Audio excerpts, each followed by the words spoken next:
Why do new explorers make the same mistakes over and over again? Rebooting.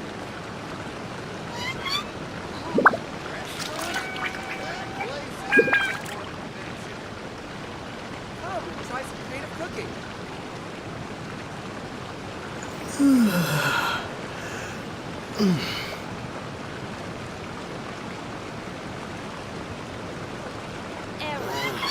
Why do new explorers make the same mistakes over and over again?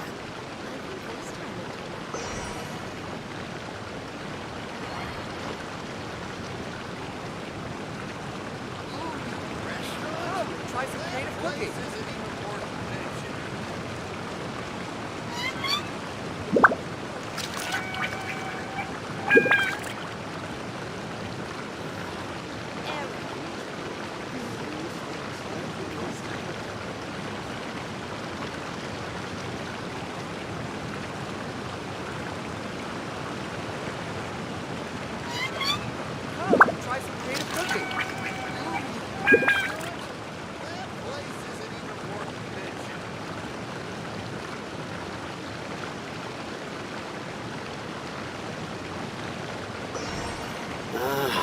Why do new explorers make the same mistakes over and over again?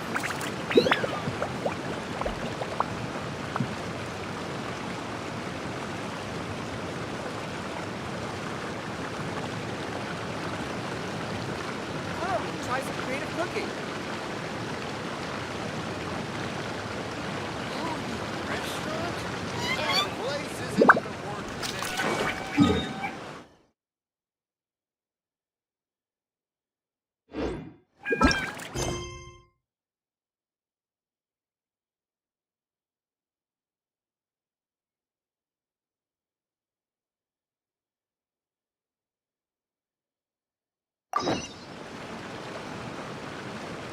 Error. Oh, you restaurant? That place isn't worth mentioning.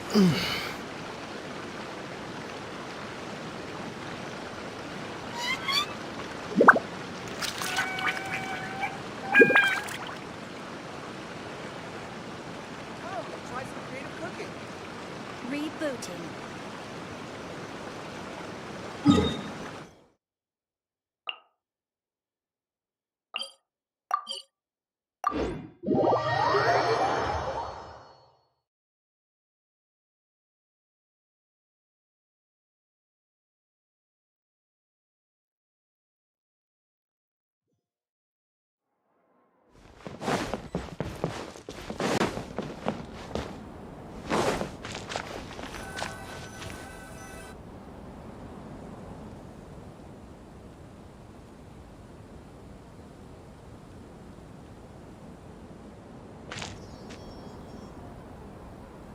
Come and have a good look yourself. Traditional spices of the highest quality, made with pride and experience. You've got a deal. I can't thank you enough for always looking after my business. Believe me, I'm not making this up. Several Eremite mercenary groups are nearly in open conflict, but does the core of 30 care? And that's not all. Did you know that... Wow! Talk about hurly-burly! This place is busy! Guess that's only to be expected for the largest port in Sumeru. Maybe it's because of what Dia told us earlier, but Paimon can't seem to shake the feeling that there's also danger lurking in these crowds. Ooh. Let's get our bearings so we can start looking for leads. We know that whatever the Academia lost is related to the gods.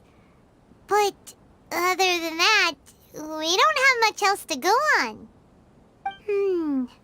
Osfun told us to try posing as Academia students while asking around. Paimon checked the Akasha on the way here, and the Academia doesn't seem to have any research facilities in Port Ormos. Paimon doesn't get it. Won't we look even more suspicious going around saying we're Academia students and asking about the stolen item?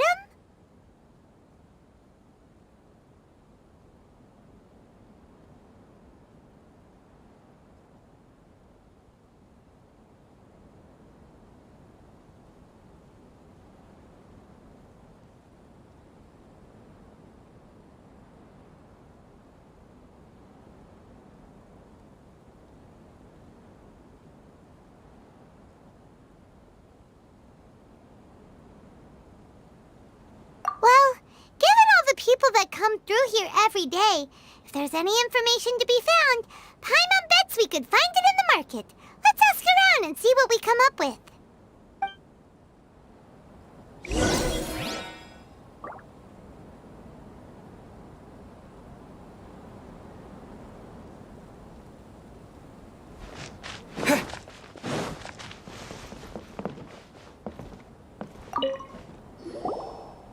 Welcome. Welcome.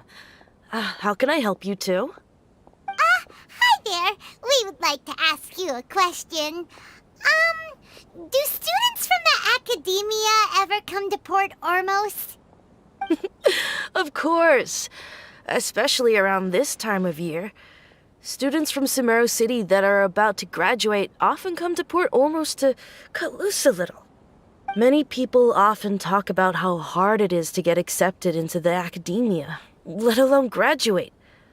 But those who finish their studies and go on to become full-time researchers at the academia have it even harder. Sure, we may not be Sumeru City, but Port Ormos offers beautiful scenery and a stress-free environment. Some even say it's good luck to come to Port Ormos, so students and researchers come flocking here when things get to be too much at the academia. Ah, you see over there? Those are students from the academia.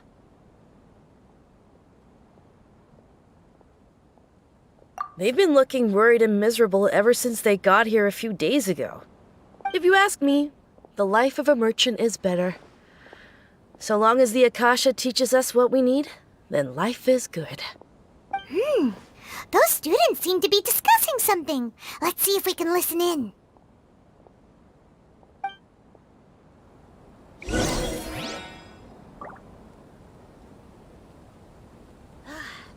That guy does nothing but smooth talk all day. Out of all my commissions, I enjoy making jewelry for newlyweds the most.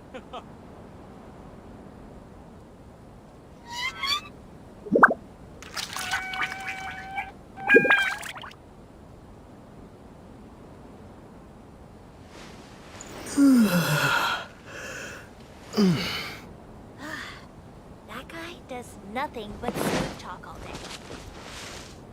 Out of all my commissions, It's no good. I've tried asking around, but I haven't been able to learn anything useful. Not to mention that a bunch of scary-looking Eremite mercenaries have been posted along the streets now. There's been a lot of fighting between the different Eremite factions in Port Ormos.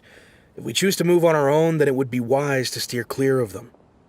Especially the group that's constantly shouting some stuff about the Scarlet King and some resurrection. I've even heard that the Citadel of Regzar is starting to get fed up with them. What was that group called again?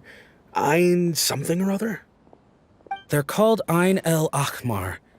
Today, I heard that the thing we're after might be in their possession at the moment. Wait, come again? Don't you see? Many of the Eremites in Port Ormos deal with trading this kind of thing. They're usually pretty wary of outsiders, but not so with students of the academia. It's because the kind of goods that students are looking for aren't the kind of goods that Eremites are after. As long as they know you're a student, then deals can be made. I've heard that Ein al-Hakmar likes to set up shop at the Jafar Tavern. Supposedly, if you're willing to part with 500,000 Mora, they'll give you info on anything. Wait, did you say 500,000? If information alone costs that much, then how could we ever afford to buy what we're looking for? I guess we might as well give up on trying to graduate this way. I wouldn't worry too much. Our field of research is very niche. Who else could possibly be after that kind of shady knowledge? I bet it's practically worthless to anyone aside from us. Well, I guess that makes sense. Then the only thing left for us now is to find a way in. Why don't we all just pool our money together and pay for the information? Whoa! Did you hear that? A niche field of research and shady knowledge? It all sounds pretty suspicious to Paimon. Is knowledge something people just buy and sell like that?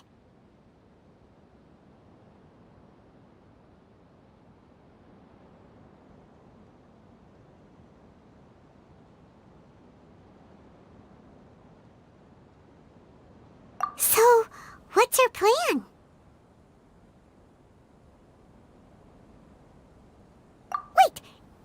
hear what they just said?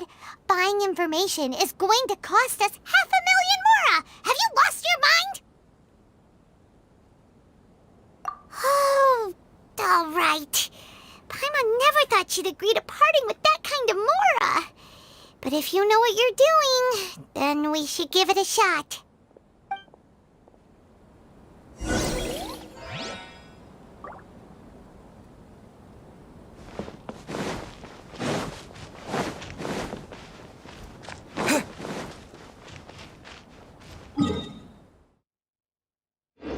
Any commissions related to animal appraisal? I can help.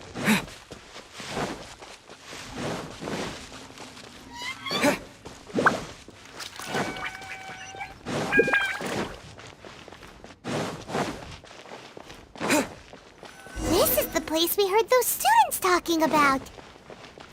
Let's find a seat somewhere and see if we can spot the... Oh, you've arrived. Please, take a seat. So, they think that they can go toe-to-toe with the boss? Ha! Once we reclaim the power of the Scarlet King, they'll be the first that the boss punishes. They're nothing to be afraid of. Our main rival now is the Caracal Battalion.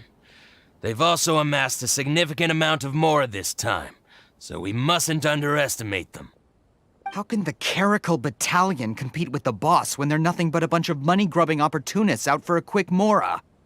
Yeah, with Boss's fervent devotion, he'll be able to use this power to bring our god back this time. Huh. All these guys talk about is the Scarlet King, so they're probably the ones we're looking for. Greater Lord Ruka Devata. That traitor and her followers must not be spared. The day will come when the Scarlet King exacts vengeance on Sumeru, and all of them shall be punished.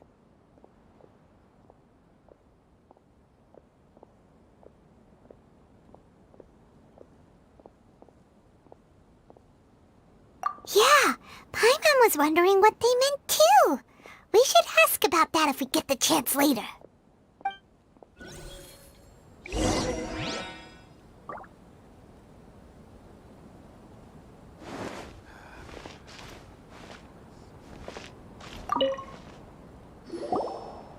Huh? Who are you? What do you want? A student? Huh. What's a student from Sumeru City doing in Port Ormos? Ah, well, if it's info you want, you've come to the right place. The question is, can you afford it? Oh, Paimon can't stand to see so much more go. But there's no other choice right now. Here, this is the merchant's address. Whatever you're looking for, you'll find it. Hmm? Well, what are you waiting for?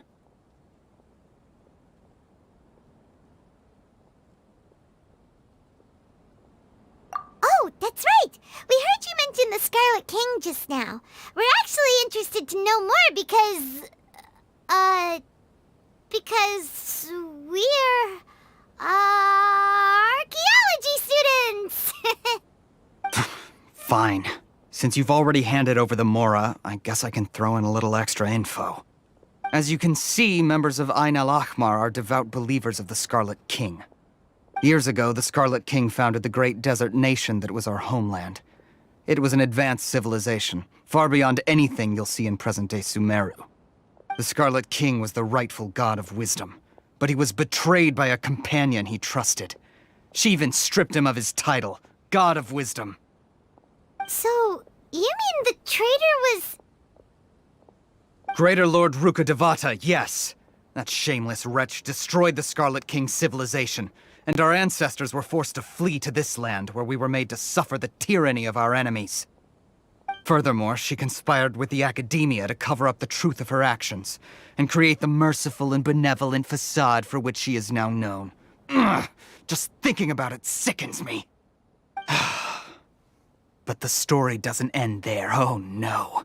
The Scarlet King isn't truly dead. The voice of the Oracle has been heard in the desert, prophesying his resurrection. Mark my words, our god shall return. And when that day comes, all followers of the traitor and all the desert dwellers who have forgotten their true god will suffer retribution together. If what I'm saying makes you shiver with fear, it might not be too late for you to become a believer of the Scarlet King.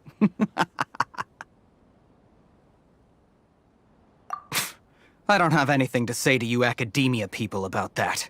I think this conversation has reached its end. Not just yet. This man is a fraud. Huh? You again? Deranged academia lunatic. Yes, it's me again. I already warned you that if you weren't willing to sit and discuss things with me, I'd take measures to make things uncomfortable for you. Listen to me. That address he gave you is fake. Or at least, you won't find a merchant waiting for you there. This group has been boasting all around that they can provide information on a certain item as a means of luring people into their territory. Once you show up, they keep up the act until they have hard evidence that you want to purchase said item. Then they use that to squeeze you for all the mora you're worth. Hey! Shut it all, Hatham! What are you playing at, trying to ruin our business like this, I told you the other day. I wish to discuss my terms with your boss. Ha! The boss made it perfectly clear that he won't negotiate with you. Yes, and in no uncertain terms. But that was then. It does not preclude him from changing his mind in the future. I'm warning you. Don't push us, or this could get ugly. We don't usually get rough with people from the academia because it just complicates things. For a lunatic like you, though, we might just have to make an exception. If you're suggesting that we escalate this from a verbal exchange to a physical one, I accept. After all, even the Archons used war to negotiate the ownership of Tevat. If, on the other hand, we can't agree on at all, then I'm afraid my next course of action will sting a little more than the mere falling through of a few business deals. I will jeopardize the Eremite's reputation, which I am quite confident that if I began to take such action, your boss would willingly approach me himself. However, I fear that by then, some things will have happened that cannot be undone. Also, a word of advice. I suggest you tell your boss exactly what happened here today. Otherwise, he might blame you for not telling him in the future. What did you say? Consider this. Have I ever failed to follow through on my word in the past? This guy is really out of his mind. Okay then. If you really have a death wish, let's meet a week from today. The pier in front of the Pharos Lighthouse, 4 o'clock in the afternoon, sharp. Don't expect us to hold back. Not so fast. First, you return the 500,000 mora to them.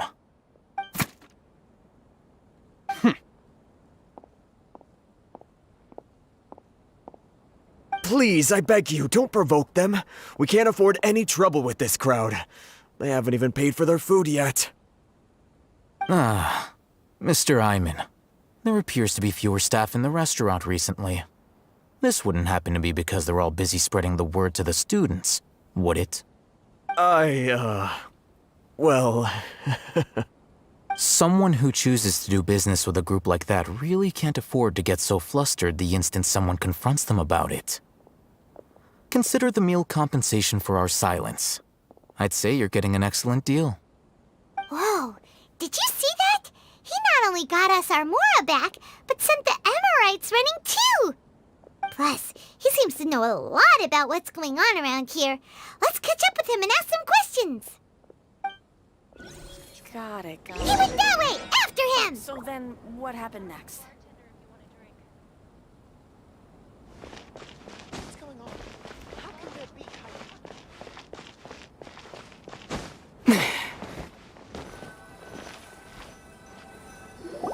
Fresh fruits and veggies. Wait up! It's Al-Haytham, right? What do you want? No need for thanks. My goal was to get to them, and you two gave me just the opportunity I needed. We're even. Oh, I advise you to keep your distance from them. Since they weren't able to make off with your Mora in the end, They might harass you again in the future. All right. Goodbye. Hold your horses! We still have something to ask you about! Since you tore through their scam right in front of them, you must know the real story about certain something, no? Who exactly are you two? And why are you inquiring about that? A student. Right. Look, you should know that those thugs conducting business with you had nothing to do with your lie. Huh? Oh, yeah! He's really strong! Weren't you saying something about a physical exchange? We can help with that. He doesn't even have a vision. Forget it. Maybe not, but he can still use elemental energy. Otherwise, there's no way we'd go asking for info from those high-headed thugs are definitely gonna bring a lot of backup for your next meeting. Even if you don't go alone, you won't regret taking us with you. All right, I accept. Got a pen and paper? If you're searching for someone who sells that kind of merchandise, I'll give you one of their addresses, and you can try your luck. We'll reconvene at the appointed time by the pier. It doesn't matter if you show up or not. So, since you were happy to give us this merchant's information, does that mean you can tell us exactly what we're after? You were willing to part with 500,000 mora for something and you didn't even know what it was? Okay. Well, if you truly are as skilled as you claim, then you can beat the answer out of them when they become hostile.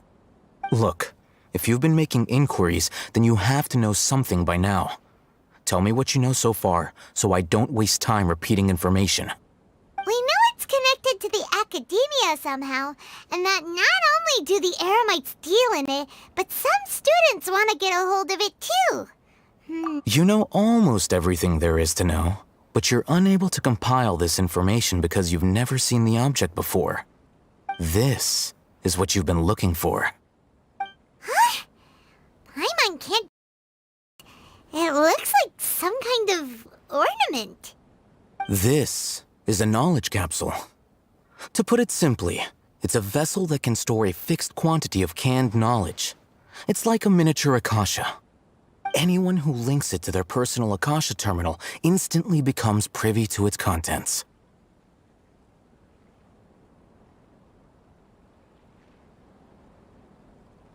Correct. Anyone. Unlike the Akasha, which heavily regulates who can access what information, knowledge capsules confer their contents without any requisites. That's amazing! It's essentially a convenient and harmless vestibule for knowledge. Unfortunately, it's illegal in Sumeru to privately possess or trade them. They were created as a means for scholars to transfer knowledge gained from Irminsul into the Akasha, and are intended to be destroyed immediately after use. But despite strict regulations, some of these knowledge capsules will always escape destruction. After all, there will always be those in this world who are dissatisfied with life as designed for them by the Akasha and wish to change their fate. Over the past century, a wide variety of canned knowledge has been leaked from the academia.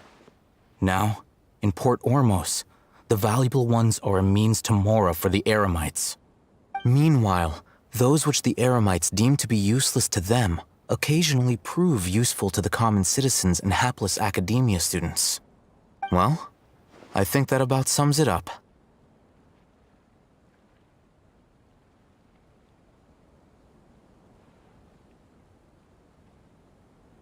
Oh, so that's your true objective.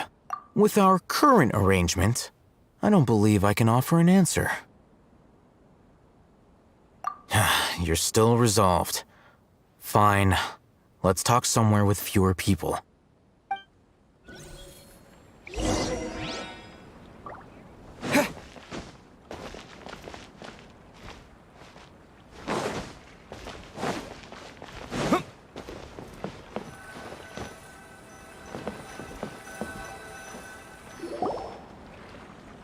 Let's continue our conversation here.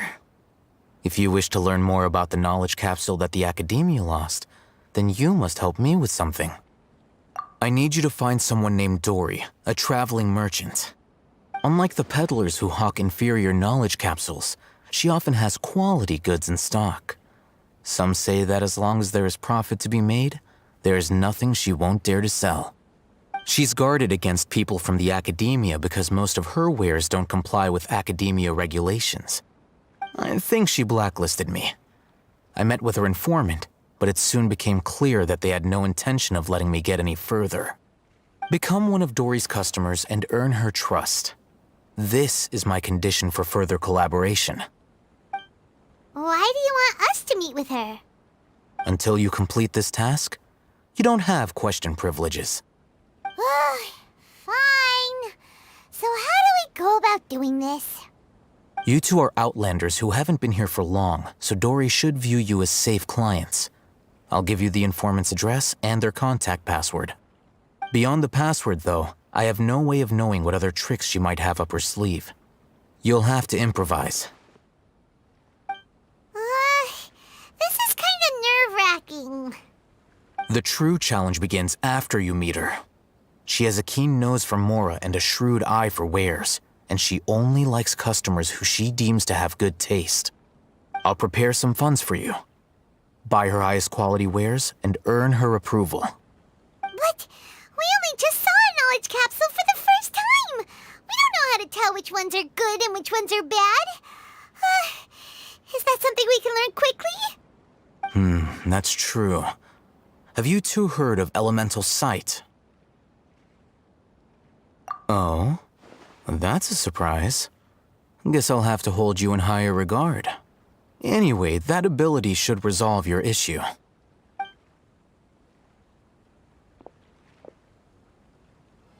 Here are 2 knowledge capsules.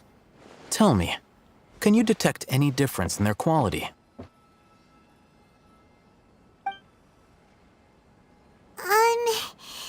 They look the same to Paimon.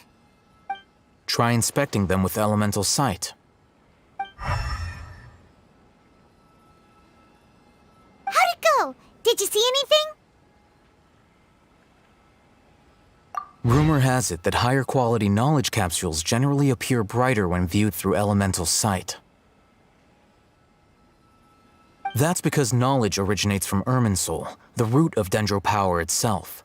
The more powerful the knowledge, the richer it is in Dendro energy.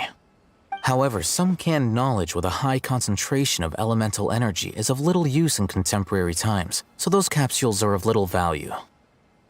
Using elemental sight is merely a stopgap measure, but it should suffice for earning Dory's trust. That sounds pretty impressive.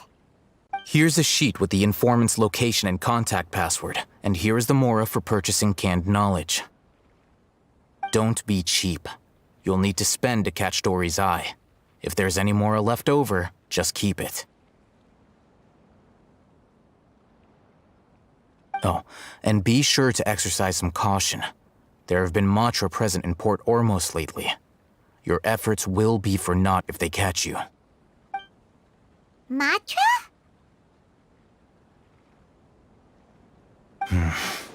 They belong to the Academia's regulatory body. They also handle cases of illegal canned knowledge transactions. Like I said, the Academia has banned both their trade and possession. The Matra are razor sharp. You're in for nothing good if they lock their sights onto you. If you two want to back out, now's the time. Okay, then we have a deal. If you succeed in your dealings with Dory, come find me at the Wikela Funduk. We'll have an open discussion then. Looking at what Al-Haytham wrote, Dory's informant is a trader near Old Ormos. Let's follow these instructions and try to get in contact with him.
Hello. What are you two looking to buy?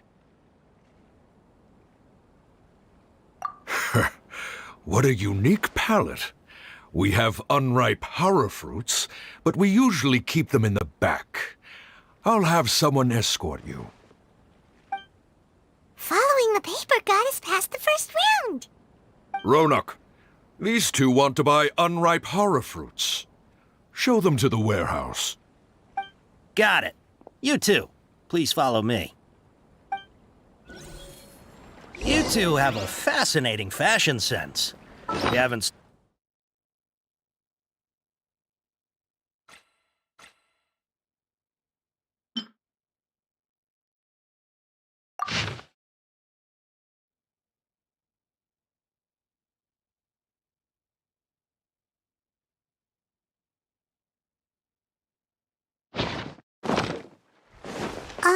Hold on. Let me think. Sumeru Rose means common merch. No, look again. We're obviously wearing morning flowers. Ah, my mistake. I do apologize.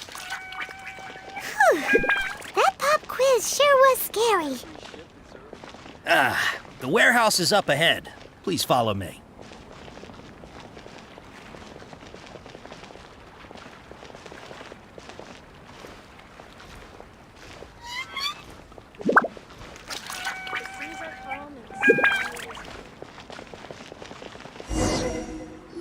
Before I retrieve your products, I need to confirm a few things. Please forgive me, but we may not have sufficient stock for you today. Earlier, many of our hara fruits were taken by mice.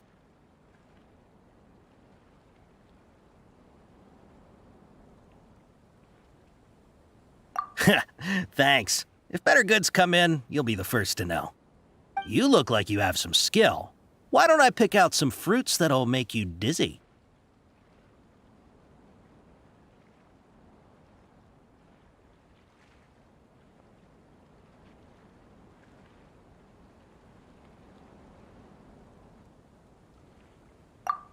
Yep, that's the right answer. But eating hara fruit that makes your head and ears ring sounds like a bad life decision. Would you like your hara fruits to be packaged in the Sumeru City or Port Ormos style?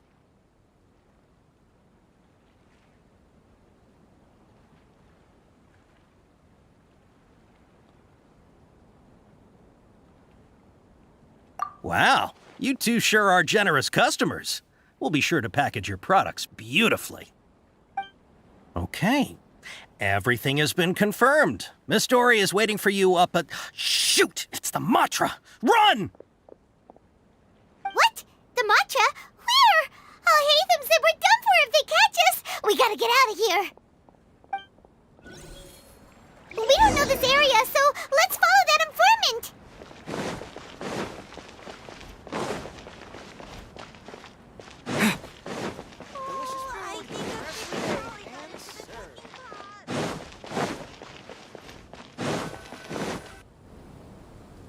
He ran that way!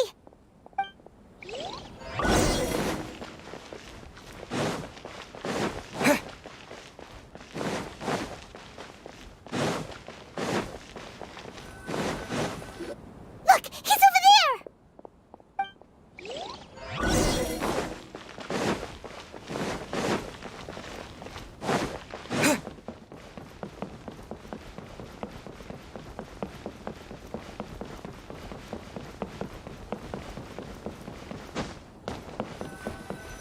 Hey! If you're hiding from the Rishbaland tiger, come this way! Another password! Huh? Oh, that voice came from behind the building on the right! Here, over here. You can stop running now.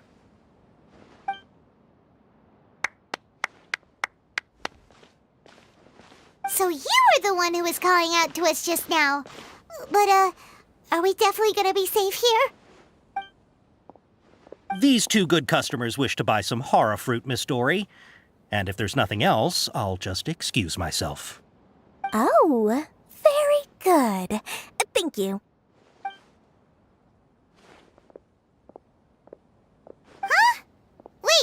You're Dory? Paimon sure thought you'd look a whole lot scarier. Hey, what are you trying to say, Princess Pea-Brain? I can be scary enough when I need to be, believe you me. If you don't watch what you say, then you can forget about doing any business. But it seems you two have actually done pretty well so far. Not only did you manage to find the informant, your reactions were also pretty sharp. You don't really look like criminals or anything, but I bet my Mora that you've been involved in some shady dealings, haven't you? Paimon's not sure if that's supposed to be a compliment, but we'll take it. I can't risk doing business with people who start huffing and puffing after just a few paces, no matter how much Mora they might have. Not only will they get caught by the Matra, but they'll also get us into trouble. As decent folks trying to run an honest business, we don't need any of that. Wouldn't you agree? So that's why I prefer to have customers like you. It's your first time here, but don't worry, I won't ask too many questions. Even if you wish to buy enough knowledge capsules to decorate your house with, please, knock yourself out. As long as you have lots of round, shiny Mora, then we're all good. Ah, yes, of course, of course. Go ahead, help yourselves. Voila! Wow, she has a trove of canned knowledge. Whew. She'd probably be in serious trouble if the Matra caught her with all this. What kind of products do you seek, my dear customers? Don't worry, I'm not interested in your reasons for buying. I can, however, offer some suggestions. Take this one, for example. An analysis of the sociological ideology and dialectics of the Hilichurls. Only 3 people in all of Teyvat have ever studied it, making it extremely rare. It's on sale now for 350,000 Mora. Yeesh, who would want to be an expert in that topic? Or how about the architectural styles and construction methods of Teyvat in the early Archon War period? With this one, you can become an expert in historic architecture preservation and find an excellent, well-paying job in nearly any nation.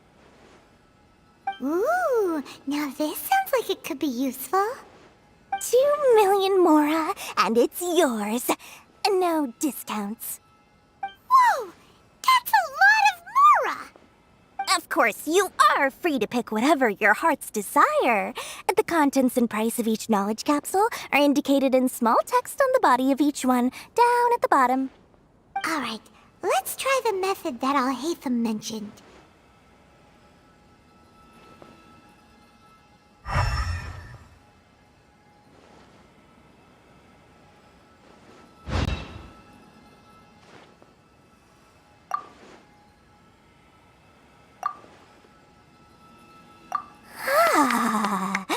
You've really got a good head on your shoulders, and quite the eye for quality. We'll take these, please and thank you. My oh my, you are blessed with a taste for both the exquisite and the extravagant. Customers like you are a rare breed. 1 in 100. No, 1 in 1,000 even. Listen, I have a special offer for you two. If you spend just 100,000 more, you can pick any knowledge capsule of your choice up to a value of 1 million Mora. Say what now? Hey, did you hear that? Spend another 100K and we get a capsule worth a whole million! But all the canned knowledge we just bought is easily worth 500,000 Mora. If we spend just a little more, we can get something worth 1 million Mora. Isn't that a fantastic deal? Think about it. We've gone to all this trouble to get this canned knowledge. And so far, everything we bought belongs to Alhaitham. Aren't you even the least bit curious about how this whole canned knowledge thing works? We're talking instant knowledge here. Don't you want to try it yourself? Come on, come on! We still have around 100,000 of Alhaitham's Mora left, so let's put it to good use by finding something useful for you. Ahem. You've got a deal, Dory. We'd like to spend an extra 100,000 mora. Excellent! Then please, select from this fine collection of canned knowledge over here. Hold on a second. Paimon thought we could choose whatever we wanted. Why can't we choose the ones from over there? Oh, but my dear customer, the knowledge capsules over here are worth 1 million mora each. I'm sure discerning customers like yourselves will be able to find something to your liking. Please, take your time. Oh, Paimon has a bad feeling about this. Let's use Elemental Sight again to check these.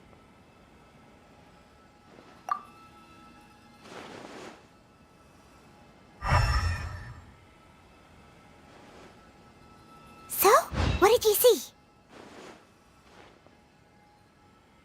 So, they're all worth about the same amount?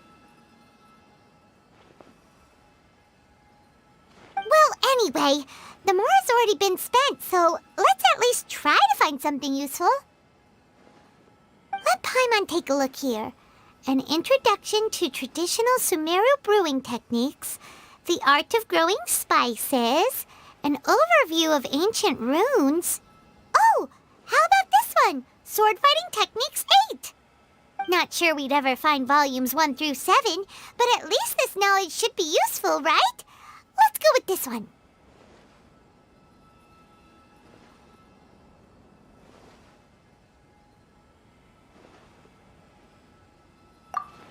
Dory, we'll take this one. All right, very good. I'm expecting some new goods in the next couple days, so be sure to check back again soon. Whether it's canned knowledge or anything else you need, bring your mora to Dory and doors will open. Our dealings with Dory went smoothly enough. Let's head to Wakala Funduk and meet up with Alhaitham. Hopefully now he'll finally tell us about what the Academia lost. I'll find you your perfect color. True history is sometimes even more exciting than life.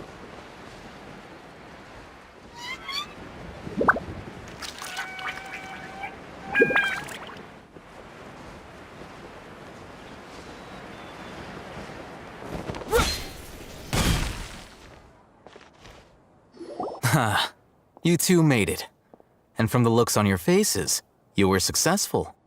Whoa, there's so many people from the Academia here. Why would you pick this place as our meetup spot? Well, Wakela Funduk is under the Academia's control, so naturally the Academia has people working here. I came to Port Ormos under the pretense of conducting official business. You're a pretty daring guy. Relax. No one here is interested in anything we say, and the Matcha won't come here.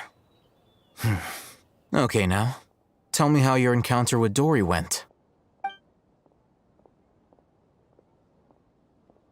Okay, we did what you asked. So, can you tell us about the knowledge capsule that the Academia lost now?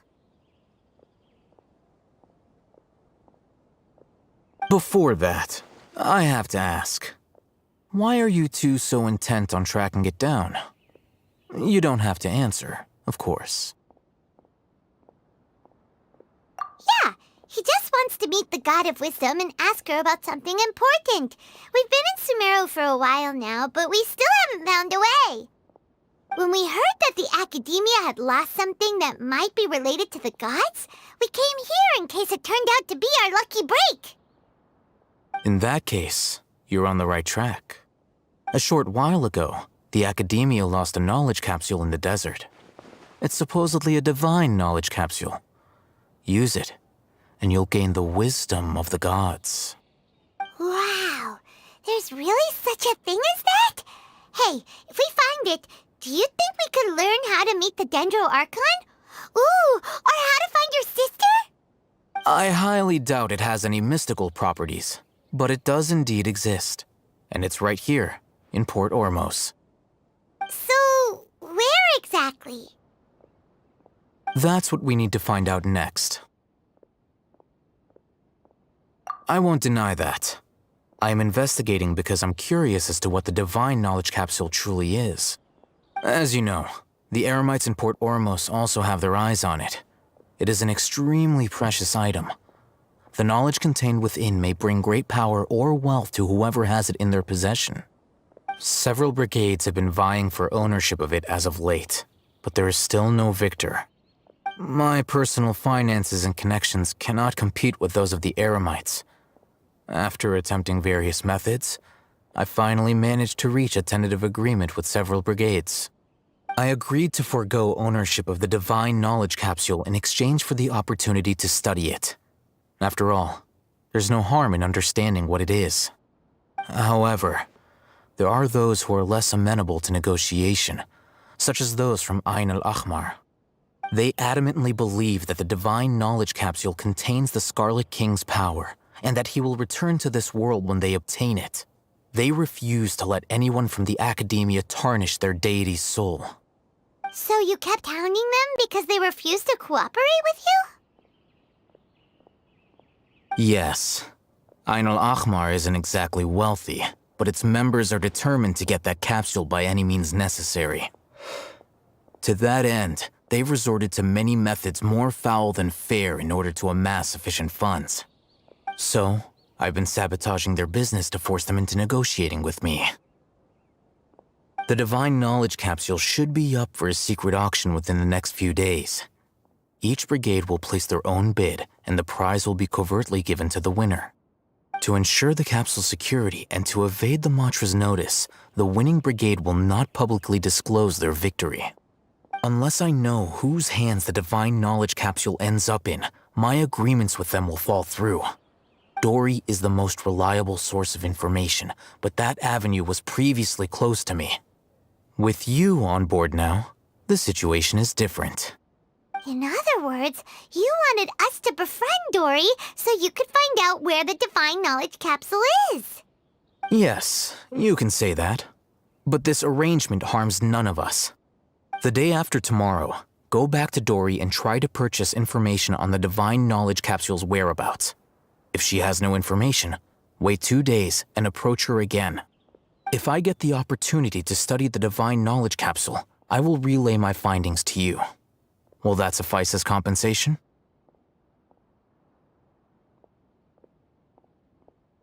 Okay, then we'll meet up in 2 days. Alhaitham, before you go, we actually bought a knowledge capsule for ourselves, but we're not sure how to use it. You two want to try using a knowledge capsule? Sure, I can teach you. Doing so right under the Academia's nose is a bit problematic, though. What do you say we head to the outskirts of town?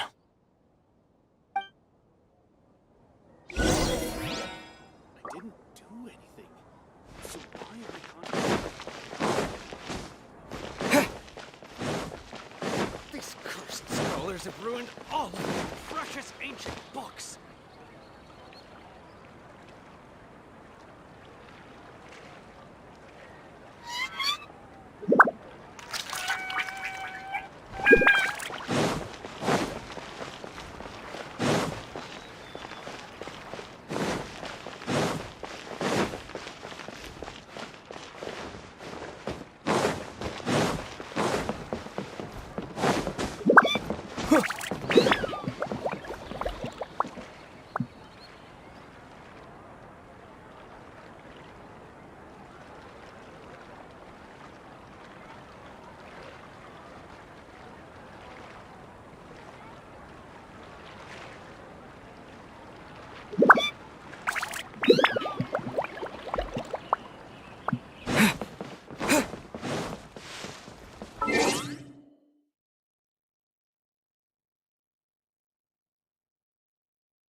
All right, this place works. Show me the capsule you purchased. Here. Sword Fighting Techniques 8. Huh. A combat class knowledge capsule. This class is something of a rare find these days, since most have been taken by the Eremites to augment their battle capabilities. Really? Ah, yeah, what a great buy! If you want to determine the efficacy of this capsule, I can evaluate your combat ability. However, effects will likely be minimal if you already possess a high amount of strength. We can conduct a controlled experiment where you fight 2 battles, one before using this knowledge capsule and one after. While you fight, we can use an Akasha terminal to monitor your various physical parameters. There may be variances in your physical strength between the 2 tests, as well as a disparity in your opponent's abilities. But don't worry, I'll run statistical analyses afterward to mitigate any confounding effects. Wow! Haytham! You must have been one of those guys at the academia who got top grades on everything. Paimon's curious about something, though. You definitely weren't one of those students who needed canned knowledge to graduate from the academia, right? So why are you risking getting caught by the Matra for this capsule?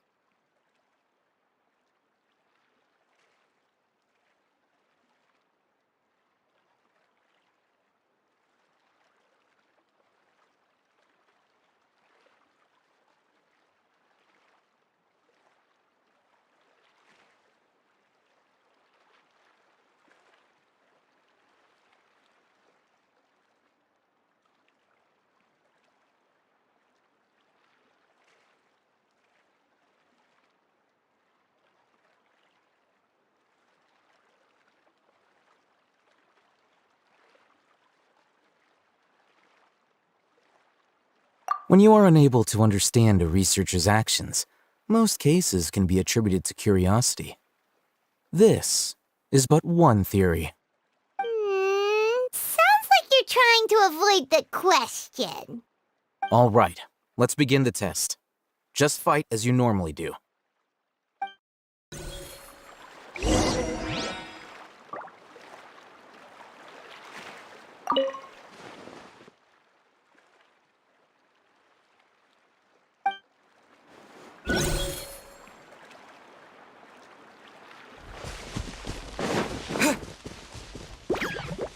Spring forth! Scatter!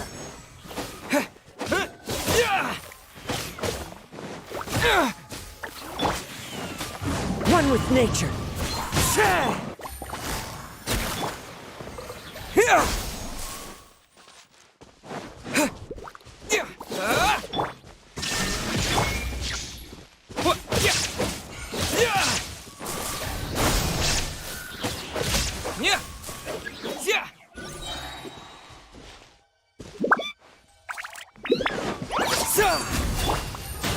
Busted.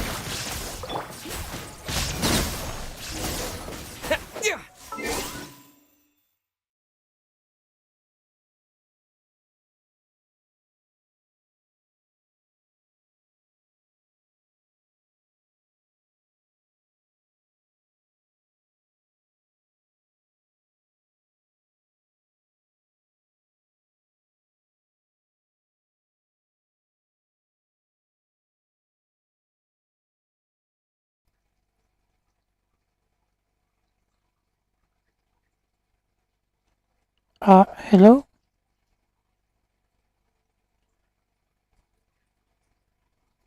Is it okay now?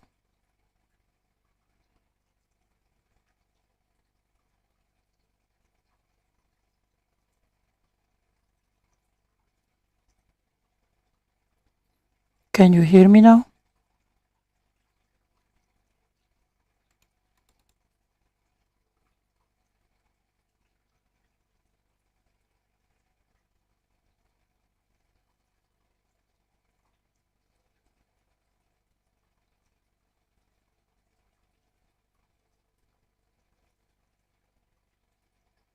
Okay.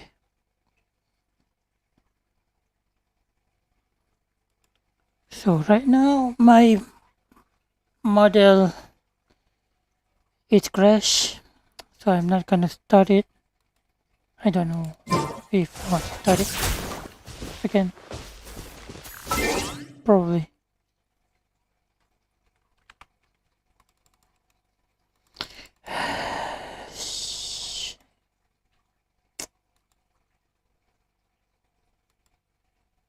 Okay, be right back.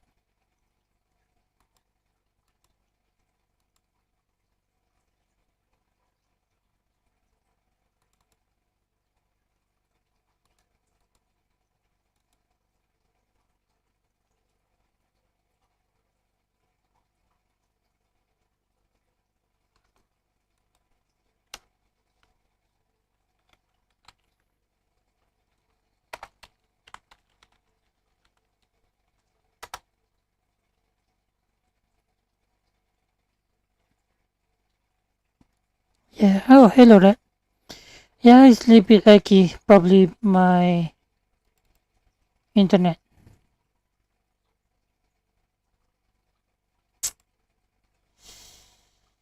Oh, yikes. I cannot change.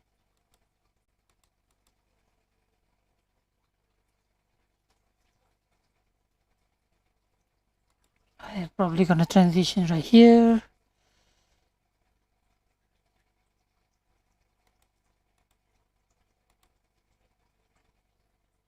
I'm gonna refresh my model.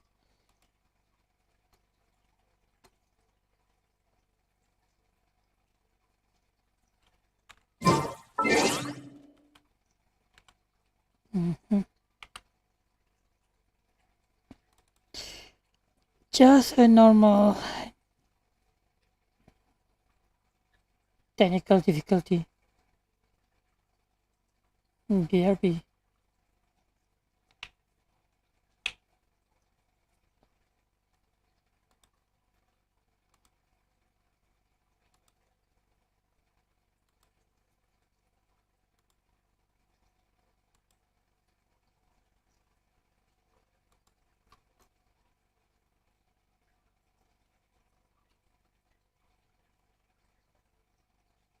Okay, I think we could now.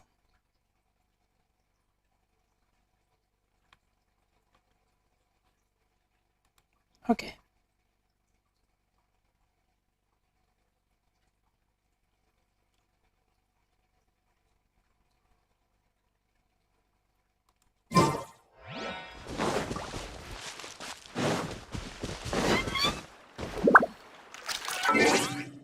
Reduce graphic. Oh yeah, reduce graphic.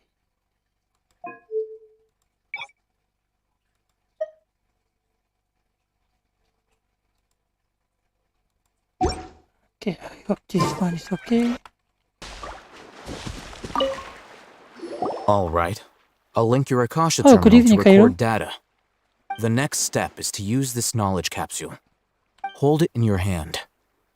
I'll help you establish a connection with it so you can activate its power. Activated its power.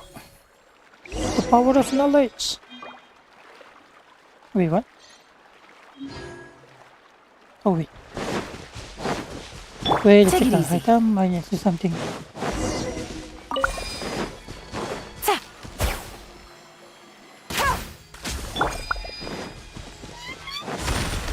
And it's a trap. Oh. Now I will be later.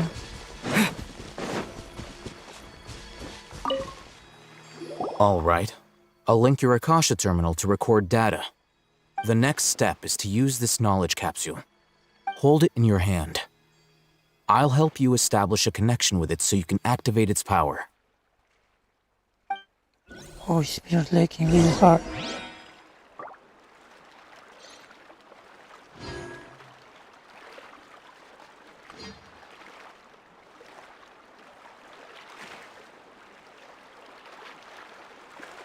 Oh, what? Oh.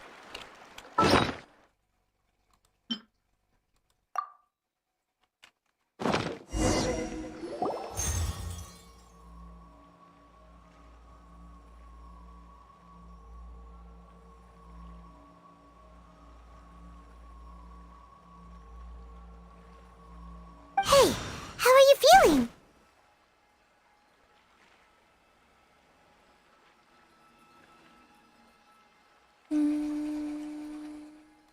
You mean that it worked? All right. Time for round 2. Fight with the same composure as before. You really expect me to do it? Huh? Yikes.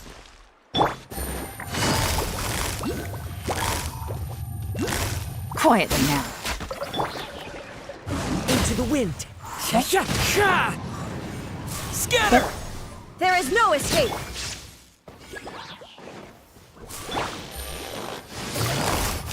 Gotcha. One with nature. Propagate! Germinate!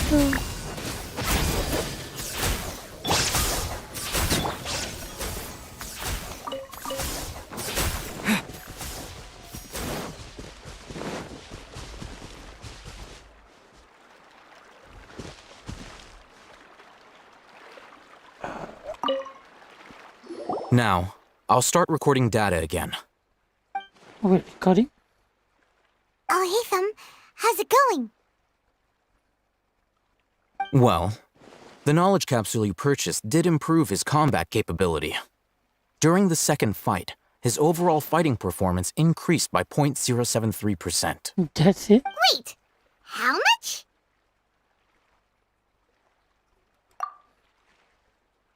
Ah! Dory's such a jerk! She totally scammed us!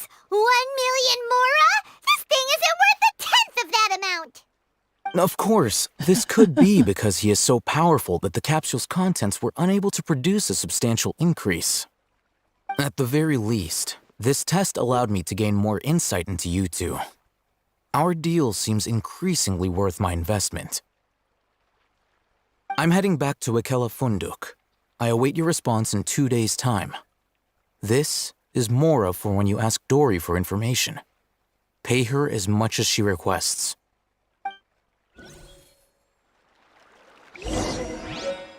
We got money again.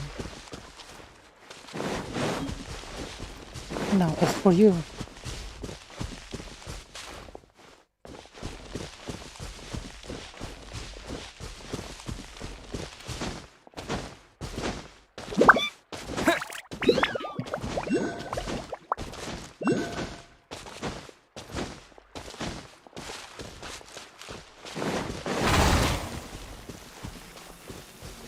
Oh. Wait. Wait.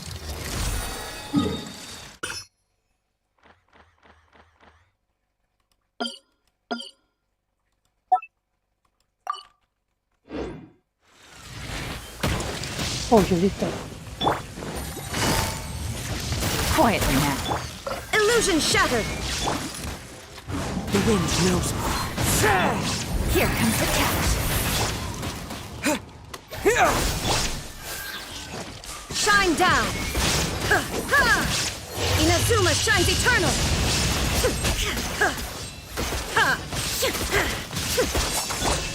Scatter!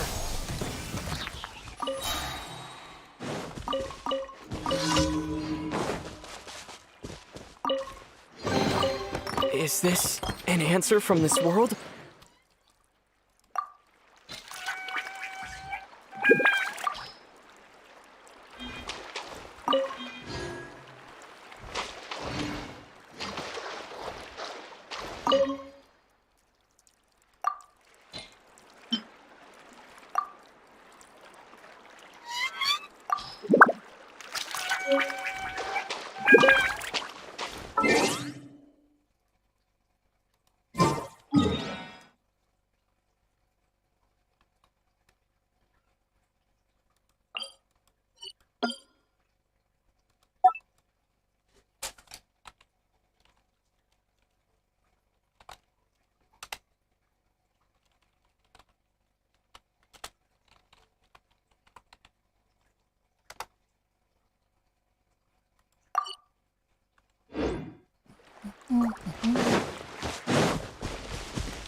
Wait until 2 days. I know. Can I wait until 2 days? I'm not gonna wait until 2 days.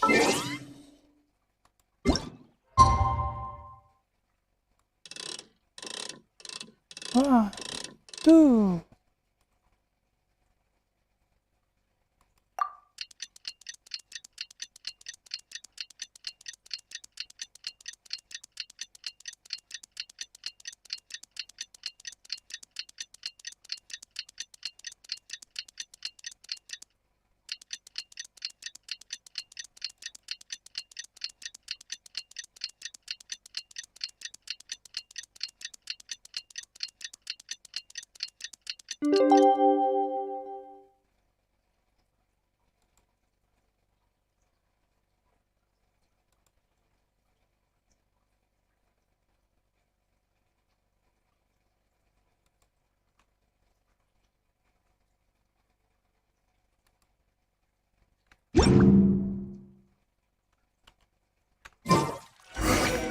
Let's see Dory today and ask her about where the Divine Knowledge Capsule is.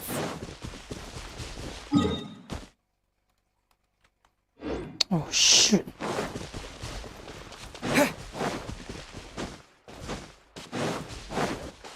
Yeah, maybe the internet connection.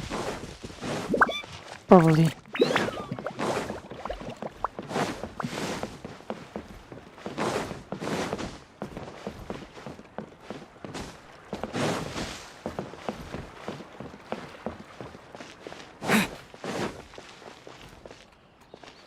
I'm lost.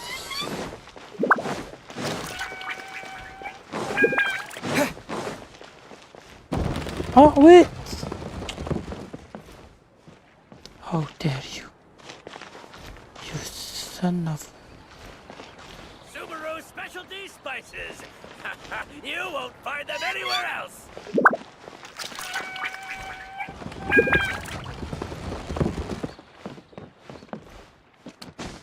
Two, 3, 4, 5, 6, 7.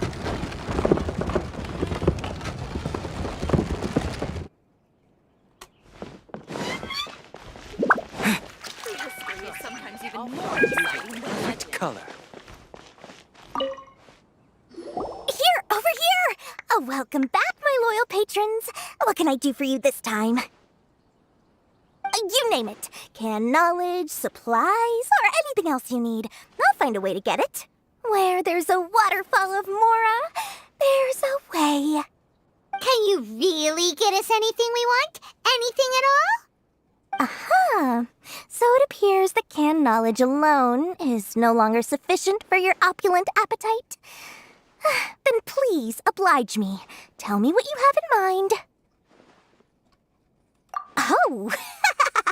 I knew customers with pockets as deep as yours would undoubtedly crave something more profound than ordinary canned knowledge.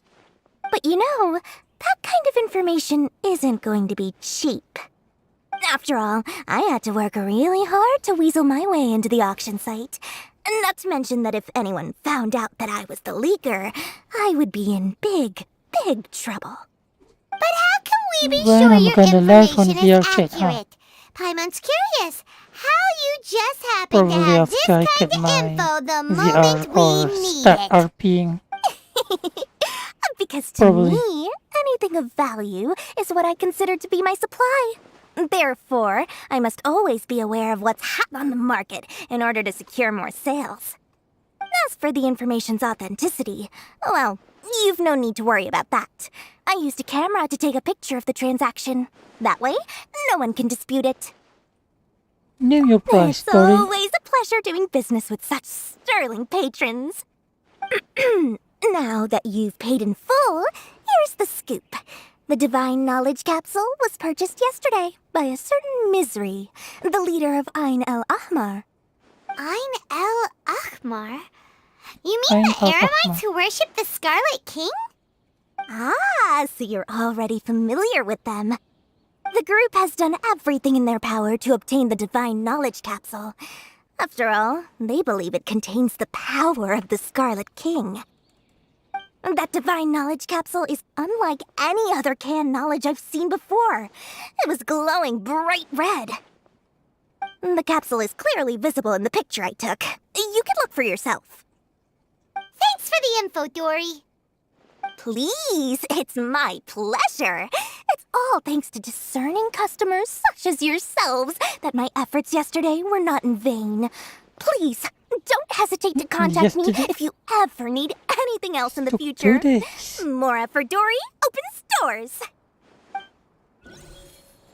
Well, we figured out where the Divine Knowledge Capsule is. It turns out it ended up in the hands of Ain el-Ahmar. Let's head back and talk to Al-Haytham.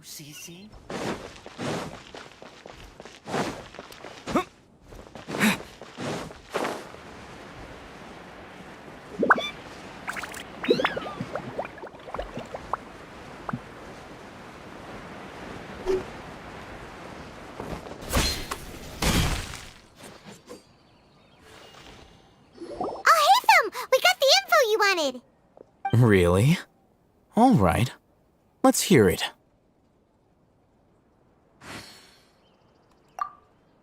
Dory even gave us evidence to verify the intel. Have a look. Huh, look at that. Clear as day. It must have taken some guts just to infiltrate the scene of the Eremites transaction. But then to get close enough to take a picture like this.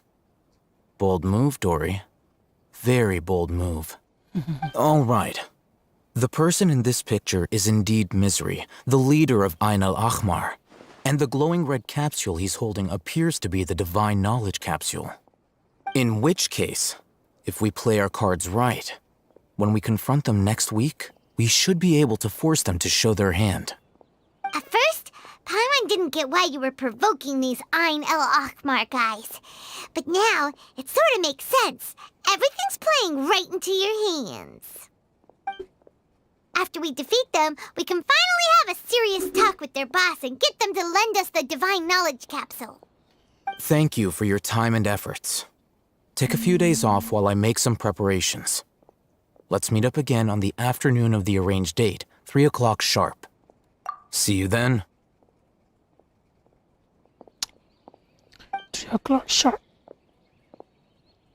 In a few days.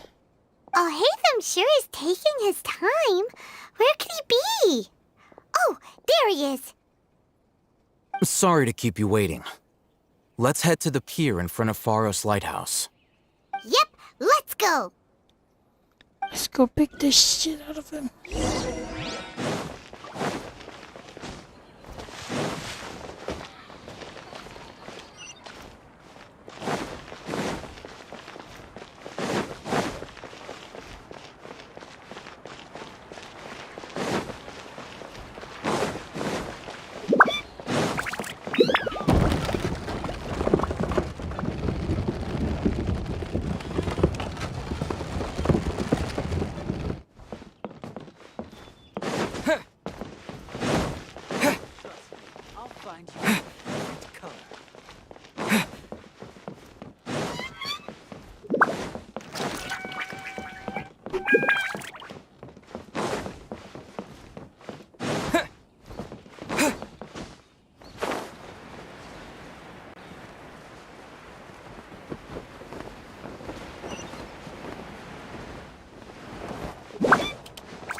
And here we are.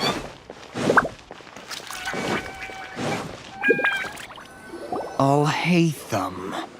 I knew you were crazy, but I didn't know you were crazy enough to actually show up. It was I who demanded that these negotiations take place. I was more worried that you might go back on your promise.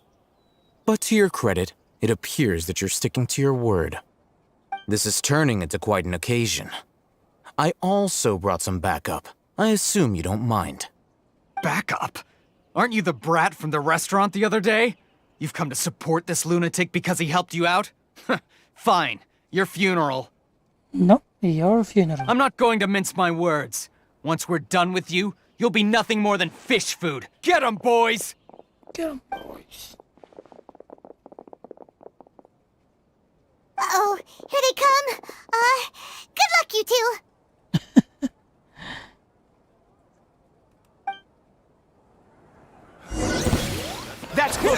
Spring forth! Gotcha.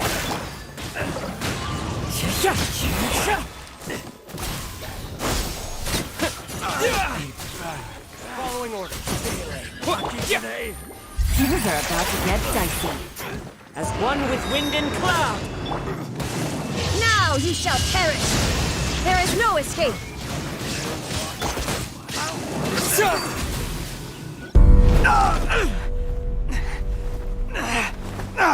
Academia scum!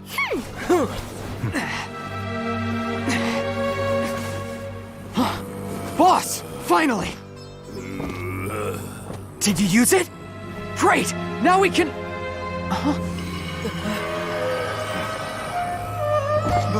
Boss? Boss!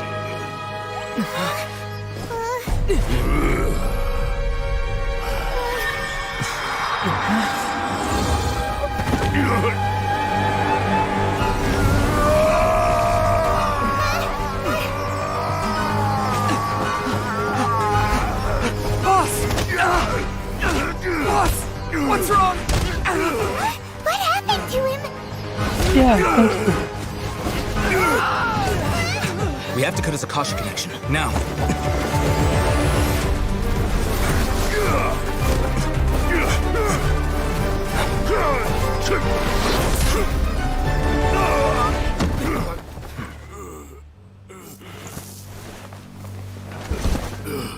Target acquired! Arrest him!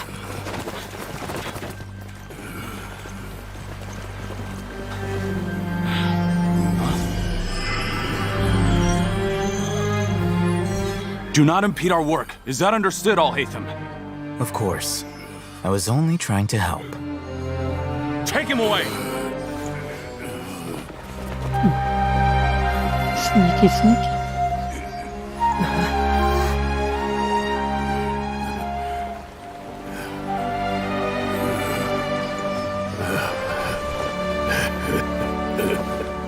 World, forget me.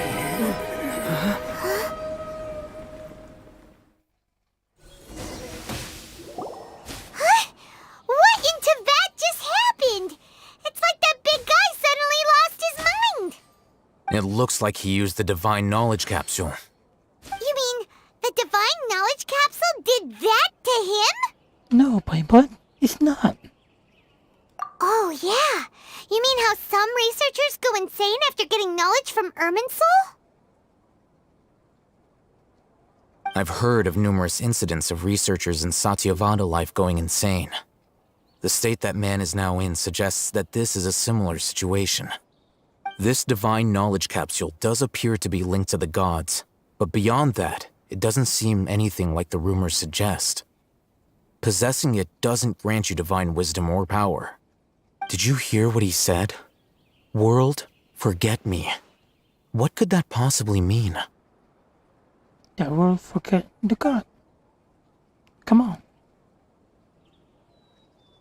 If the mantra took him away, then that means the Academia got the Divine Yeah, Knowledge that's Capsule the back too. capsule can. What The a knowledge shame. can. We were so close. But the normal one is... Still, Yeah, the Paimon normal didn't one is expect the green, Divine but Knowledge that one Capsule is would be so red. dangerous.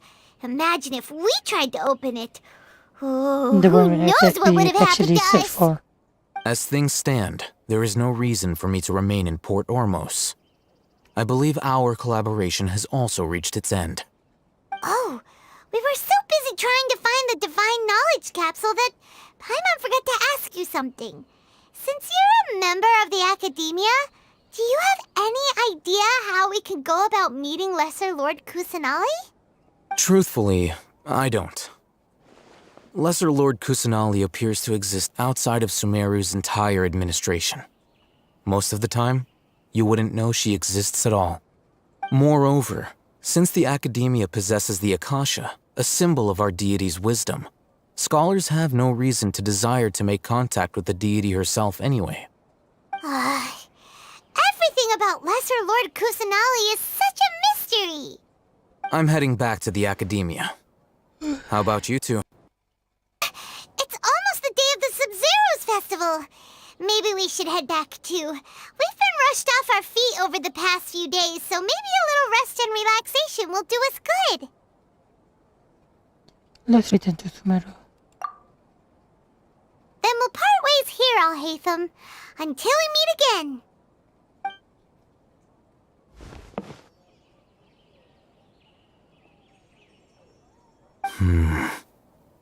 Now, do I deal with this thing first? Or should I produce the report that the higher-ups require?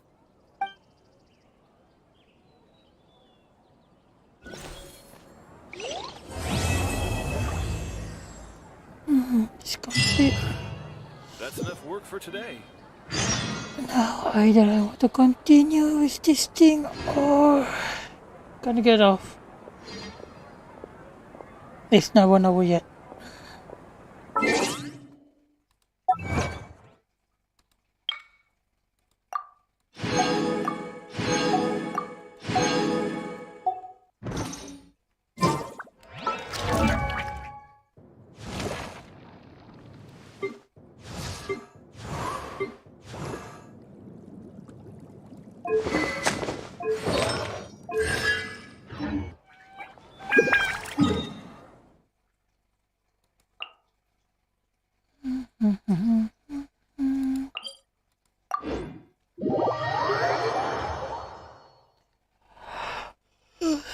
Yeah.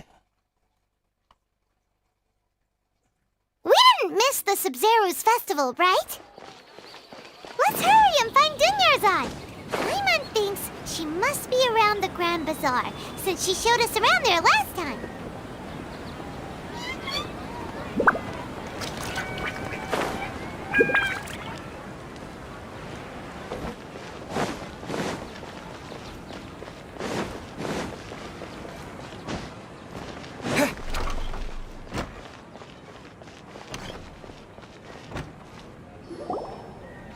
There she is! Dunyarzad, we're back! Just as promised, Traveler and Paimon. I'm so glad that you two came back to celebrate Lesser Lord Kusanali's birthday. Indeed. The festival's tomorrow. We've been preparing for so long that I can't help but feel a little nervous. There's no need to be nervous. Paimon's sure that Lesser Lord Kusanali will feel everyone's gratitude. Thanks, Paimon. I hope that everyone who comes to the festival will also have a good time. Speaking of which, did you manage to make your way to Port Ormos? Discover anything over there? Of course we went. A lot of things happened there. I see. Sounds like you two had another exciting adventure. If there is another chance, I would love to join. My lady, if you went to Port Ormos in your current state, we'd both be in for a lifetime of trouble. Dia! You were eavesdropping! It's called covert protection. Keeping an ear out for what's going on around my employer is part of the job. It's all right, Dia. I merely said I would like to go. I know better than to think my body could handle it. The festival's tomorrow. I've been doing nothing but causing trouble for you. So, Dia, please take some time to relax. I'll be fine. Even when you put it that way, it still doesn't feel right. Don't worry, my guardian knight. Okay, fine, but only tonight. Tomorrow's a big day, and many no-good scumbags are gonna try to take advantage of that.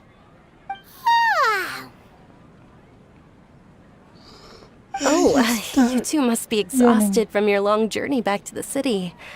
My apologies for not realizing this sooner. I've already prepared a room for you to rest. Please follow me. Whoa, you're so thoughtful. Paimon's so ready.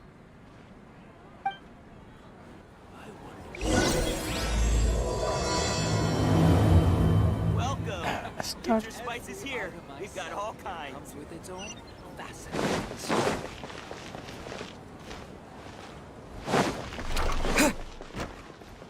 Yes.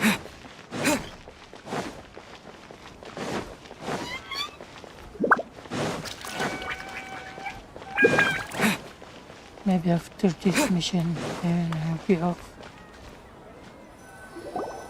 here we are. It's also fairly close to where I've been staying. It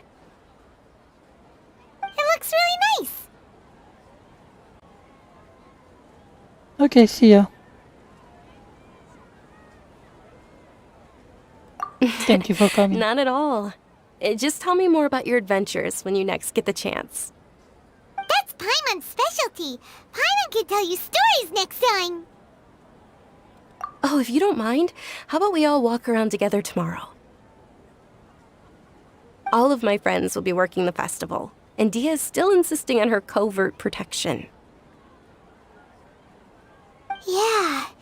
It'll be Oh, pretty see hard to that clash relax again. and enjoy the festival if Dia's constantly hovering over you, right?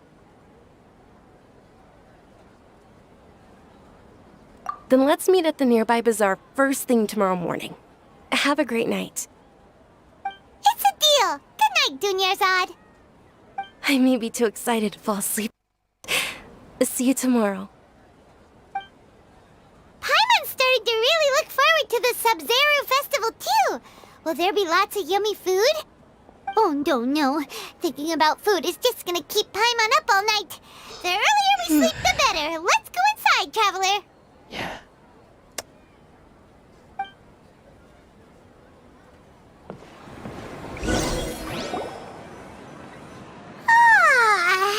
Did we oversleep?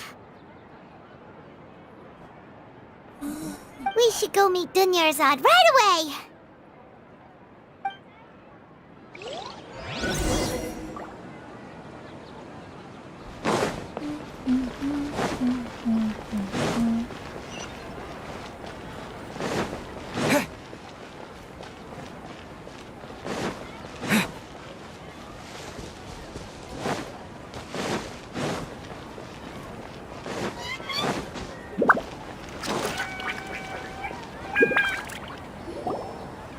Traveler, Paimon, I've been waiting for you two. Good morning, Dunyarzad. We must have overslept a little bit. Not at all. I arrived early. Today is finally here. I must cherish every moment as if it were gold. You've worked so hard for this day. You gotta enjoy it to the fullest. You know it. Oh, it's just that, as expected, I had some trouble falling asleep last night. I'm hoping my body won't be too much of an issue today. Well, shall we? Let's start with the stalls over there. Many vendors came out of the blue to support the event, and they insisted on covering costs themselves. Let's go give them some business. They paid for everything out of pocket? Oh, sounds like they're not in this just for the Mora. They all said that contributing to a lively festival atmosphere is more important than money. Especially since we don't often get to celebrate Lesser Lord Kusanali's birthday. Ooh, they're selling food over that way! Let's go take a look! This is a stall offering foods from the Haftmewa feast. Oh, you could tell straight away. I thought most people nowadays wouldn't know. Mushrooms, flowers, and all kind of fruit? It's all vegetarian stuff. Oh, Paimon's a little disappointed. So, what's the Haftmewa feast you mentioned just now? It's another Sub-Zero's festival tradition. People used to set their tables with 7 different foods. Generally speaking, the most common selections were foods like Rukushifa mushrooms, lunar lotuses, Sumeru roses, sunsetias, kapulatas, hara fruits, and zaytun peaches. So, the Sub-Zero festival is a vegetarian holiday? You don't have to be a vegetarian to enjoy the spread. We just use the 7 foods to symbolize the 7 virtues of the Dendro Archon. Wait, but if that's the case, if Sumeru uses vegetarian food to represent the Dendro Archon, then wouldn't the Pyro Archon's festival be full of food like roasted fowl, juicy meatballs, grilled steak? Oh, Traveler, we have to go to Natlan as soon as possible! I hope your wish comes true one day, You Paimon. do like food, huh, Paimon? Alright, how about we also check out some of these other stalls?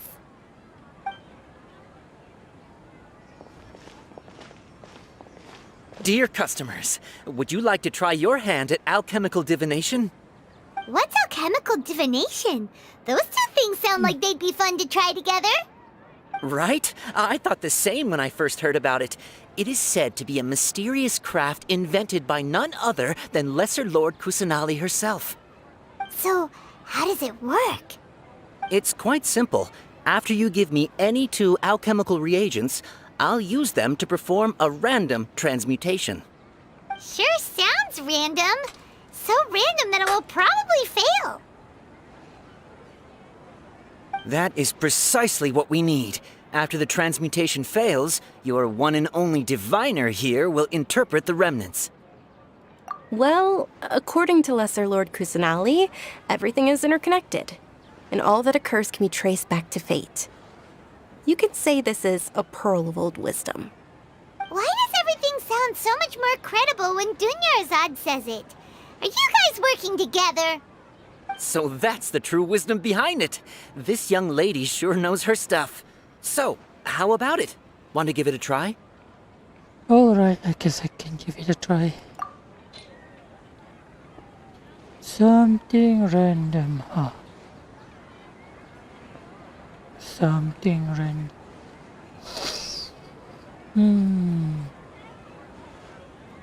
Why not?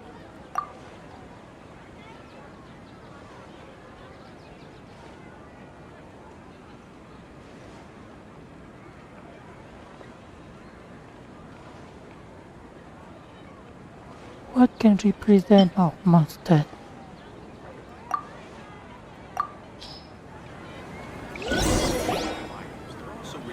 Okay, one moment. It's the moon. Paimon wants to take a look too! Is it? It looks more like a pie that Paimon bit into. Generally speaking, the moon signifies... It means... Wait a moment.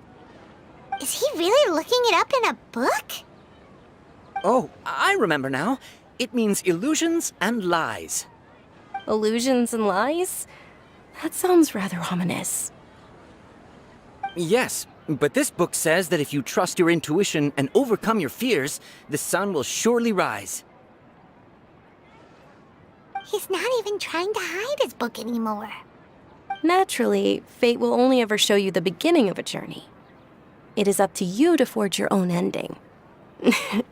Oh, thank you so much. I'll keep that in mind. Oh, it's nothing. I'm just learning as I go. Guess that was still pretty interesting. Okay, on to the next stall. They say the Sub-Zeros festival was very lively a long, long time ago. Large flower carriages used to parade through the city. As they headed towards Port Ormos, people would throw flowers, candy, and liquor all along the way. Dunyarzad's eyes are sparkling right now. I wish I could have seen that spectacle. But if you ask me, I'm sure Nilu's Dance of Sub-Zeros will be just as impressive.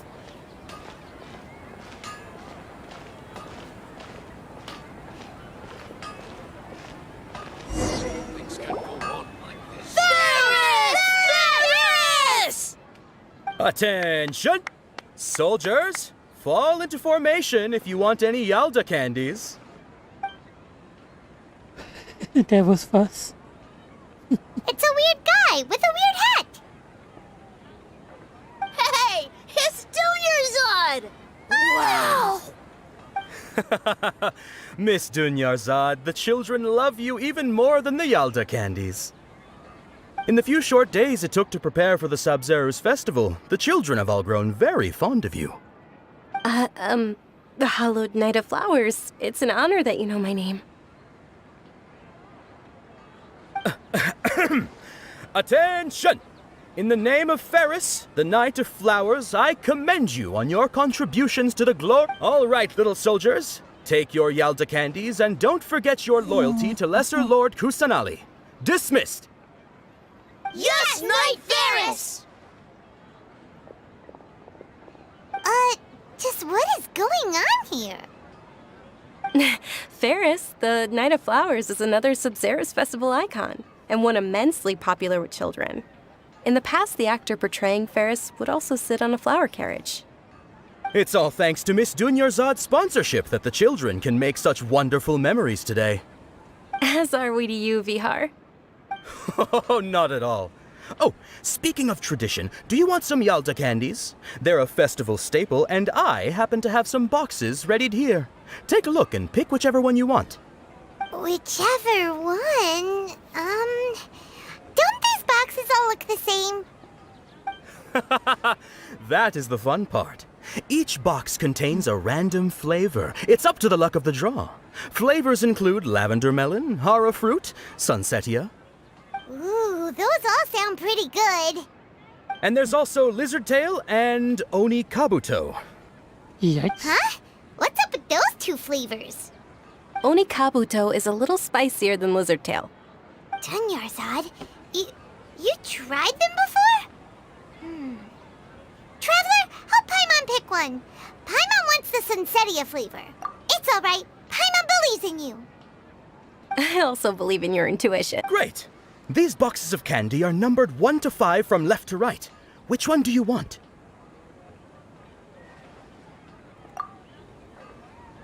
Oh, no. Eh, what?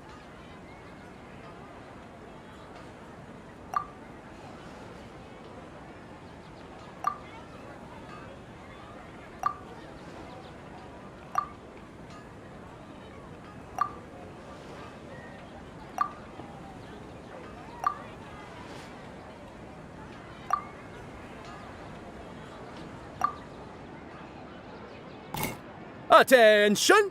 That's unfortunately lizard tail. Oh, Paimon thought you survived so many epic battles because you had incredible luck. But looks like Paimon was wrong. Oh, The hey, love. sunsetia flavored candy was in box number 4. How about this? The most important thing is that everyone has a good time at the festival. So please, take both boxes. Really? Thanks a lot, Knight of Candies. It's Night of Flowers, not Night of Candies. So, how you they been doing, love? Paimon really wilted the carriageless Knight of Flowers. They all basically sound the same. We got our candy, so let's keep going. Oh, actually, I just remembered that I left something behind. Since you're here, can you come with me to get it? Dunyarzad, you probably forgot because you're so excited about the Sub-Zero's festival. How embarrassing.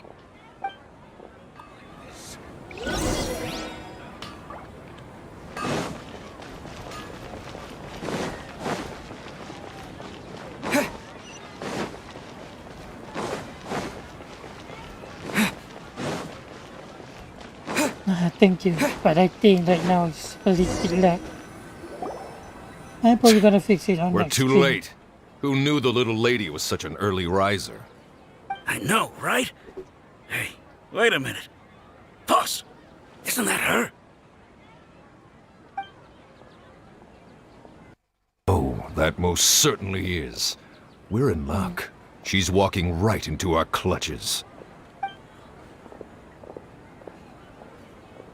Those Eremites don't look like they're up to any good. Who are you? I don't believe the Homayanis hired you. That's right. We haven't received any of their mora, but I wonder how much the Homayanis would shell out to get you back. They're a gang of kidnappers! Traveler, hurry and protect Dunyarzad! Hey, did you scumbags even consider that the Homayanis might have hired a merc that outclasses you? You're... Dia! Dia the Flame Mane! No wonder we mercs haven't heard anything about you for so long. You sold your unruly mane to the highest bidder. Don't speak so disrespectfully. My family started working with her as gratitude for her past kindness to us. Don't worry about it, my lady. Just some friendly banter between mercs. One punch and those rabid dogs will expose themselves for what they really are. Aren't your claws all dull by now? Don't get too cocky! Yeah, don't get too cocky. Only 5, really? Traveler, take Miss Dunyarzad to a safe location. No! We're gonna stay and help! There's too many of them!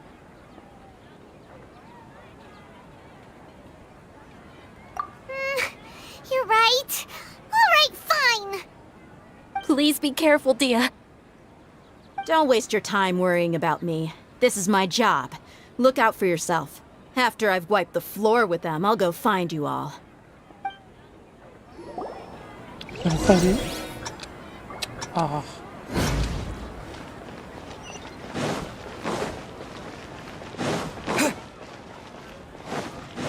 Just gonna run away, huh? I think we're gonna fight with it. And you're dying. Dunyarzad, are you okay? You look a little pale. Are you in shock? I'm fine. My body always reacts like this whenever I exert myself too much. You sure you're okay? I'll be fine after some rest. I'm more worried about Dia. After all, none of this would have happened if I hadn't insisted on coming out today.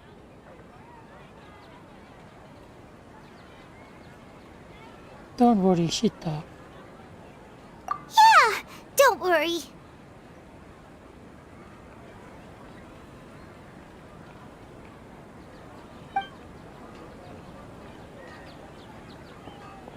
My lady, Traveler, found ya. Dia! You took care of them so fast! Any more of them? Or rather, did anyone follow you? No, I just... Dia, your arm! Oh, this? I'm fine. It's just a scratch. Normally, they wouldn't have been able to land a hit on me at all, but I'm still getting used to this new greatsword. Please, let me take a closer look. Come on, it's nothing. Us mercs aren't as fragile as you think. Hold on, you said something about a new greatsword. What happened to the one you were using before? About that. Well, I sold it, 'cause I was low on Mora. Stuff like this happens every now and then. It can't be. The anonymous donation that was used for the venue's final round of preparations?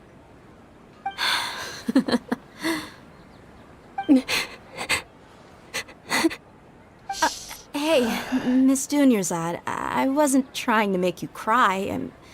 I'm not gonna lose my commission because I made my employer cry, am I?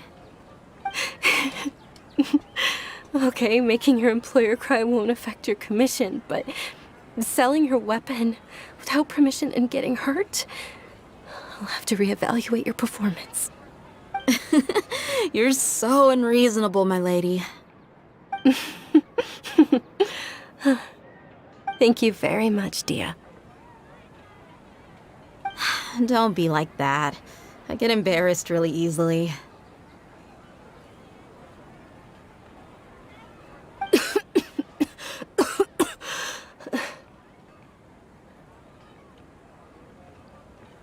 Are you feeling unwell again, Dunyarzad? My lady, your condition... Oh, okay, take care. Traveler, can you take her somewhere to rest? I'll look around the you area to have make to sure quit we're data. safe from an Well, ambush. I'm probably gonna be on VRC later. Maybe after I woke up from sleep. Truly, I'm sorry for the trouble, everyone.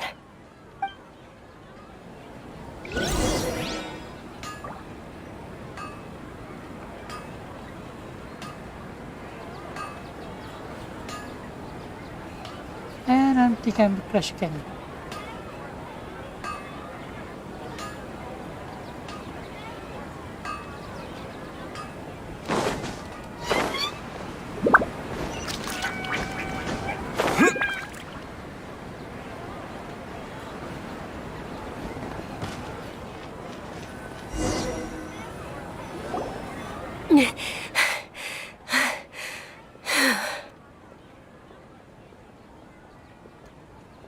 Are you feeling better, Dunyarzad? Much better. Just give me a few moments and I'll be good to go. Oh, yeah. That's understandable. Take care. And family much more important. This patient just now. I didn't realize you were concerned about it. I guess I shouldn't continue to keep it a secret. I was actually born with Elazar. It's terminal now. Can't believe it's Elazar! She gonna die. Oh, you've already heard of Elazar. In that case, you probably know about its severity. Sumeru's current medical advancements still haven't been able to find a cure. The disease's progression can only be delayed through environmental therapy. Dunyarzad. Okay, goodbye. There's no Take care. need to be sad. I've always lived with Elazar and I came to terms with it a long time ago. Compared to the simple fact that I'm afflicted with this, its effects on my life have been much more painful. I know that my family loves me dearly. They've done all they can to provide the best environment for me so that I can live for that much longer. However, I know I will one day succumb to this. Did you know? Before I ran away from home this time, the world outside of my home didn't even know that I existed. Since I was a child, all I could do was sit on my bed and stare at everything outside of my window.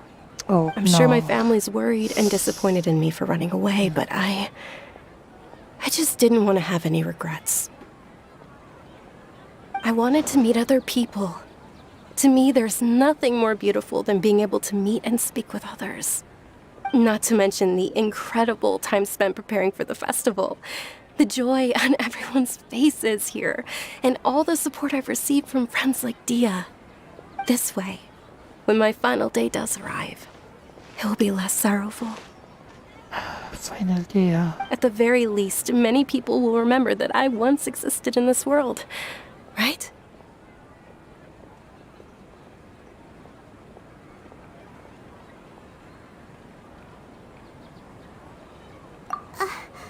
As long as you don't forget Paimon, Paimon also won't forget about you. No, even if you forget Paimon, Paimon will still remember you. Thank you two so much. I apologize for the depressing conversation. This is out of character for me. To be honest, Lesser Lord Kusanali gave me the courage to do all of this. If it weren't for her encouragement, I wouldn't have taken that first step. Thanks. There will always be frustrations in life, but I know that the point of living is not to leave behind any regrets. Oh, right. Isn't it almost time? Huh? Almost time for what? Isn't the Dance of Sub-Zeros about to begin? It's the part of the festival that I've been looking forward to the most. Nilu will recreate that legendary scene with her most splendid dancing. And the Sub-Zeros festival will conclude amid everyone's applause and blessings. And with that, my wish will also... Then what are we waiting for? Let's go to the stage! Yeah, we should still make it in time. Yikes. That's what I thought.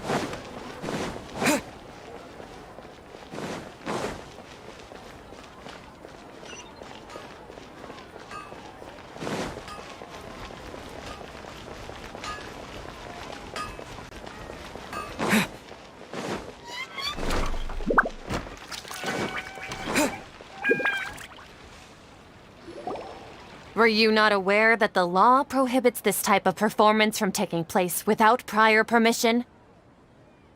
Over there! Someone's yelling at Nilu! I think I just saw the Academia's Grand Sage. Why is he here in person? But the Dance of Sub-Zeros is one of the key parts of the Sub-Zeros festival. If we can't perform it... The Sub-Zeros festival. The law also prohibits the private hosting of large-scale religious festivals. Only the Academia can host such an event. If you continue to resist, we will have to order an investigation into every single event organizer. The Grand Sage has already granted you much leniency. I advise that you exercise tact. How did things turn out like this? The Academia was originally responsible for the Sub-Zero's festival, but they failed this responsibility for many years. I need to speak with them. This is a hard pill to swallow, but you're right. Things would only get worse. Art, dance. Aren't you ashamed of pursuing such frivolous and meaningless activities in this land of knowledge and reason? Our Archon created the utopia that is Sumeru City for all scholars who sought validity, verity, and truth, while people like you wish to defile it. No. I believe that our Archon never rejected the arts. Even the goddess of flowers dedicated a dance to her. With your lack of intellectual credentials, I do not believe you are qualified to debate with me. What you should be doing is finding workers to tear down this ridiculous eyesore.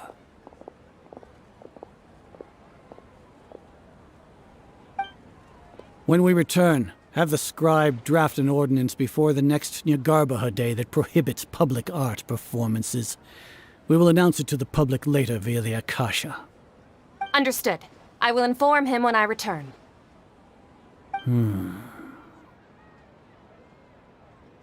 The Sub-Zeru's festival.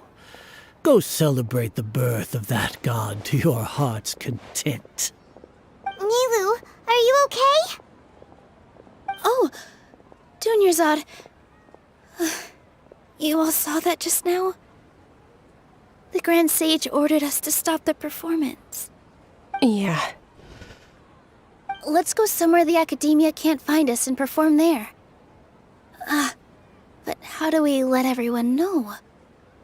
And what about the atmosphere on the stage? Or we could get people to block them off so they can't interrupt the performance. No. They just threatened to investigate the organizers. If we were caught... Nilu, it's all right. Don't worry about it. But you've been looking forward to the Dance of Sub-Zero so much. And I know how important this festival is to you. I don't want you to have any regrets.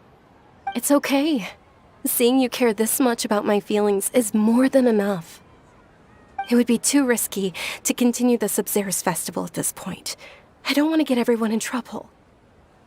If you say so. But you can sneak out for the next Sub-Zero's festival, right? We'll make sure the next one is a smashing success. The next one. Yes. Okay, it's a promise. It will be a smashing success. I can't believe this is how things turned out. Those heartless geezers. It really is okay. There's nothing we can do about it. Still, I'd be lying if I said I had no regrets. I would have loved to see Milu's dance.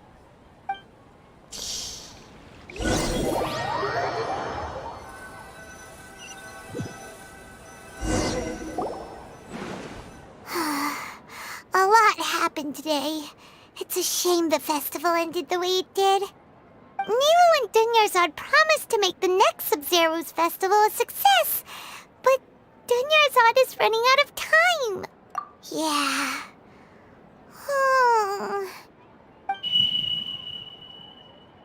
All connections have been secured to construct the most stable framework possible. The project has entered its most critical phase. Power has begun to flow from...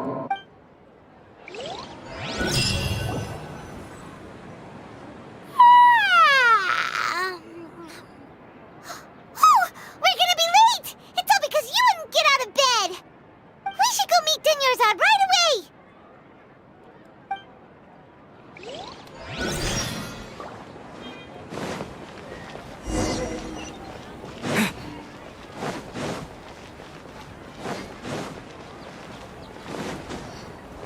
And something happened. Deja vu. Good morning, Dunyarzad. Sorry we're late. Not at all. I arrived early. I'm doing well. There's no need to worry. Shall we go? Let's start with the stalls over there. Sure! Traveler? Why are you just standing there? Let's get going! Yikes.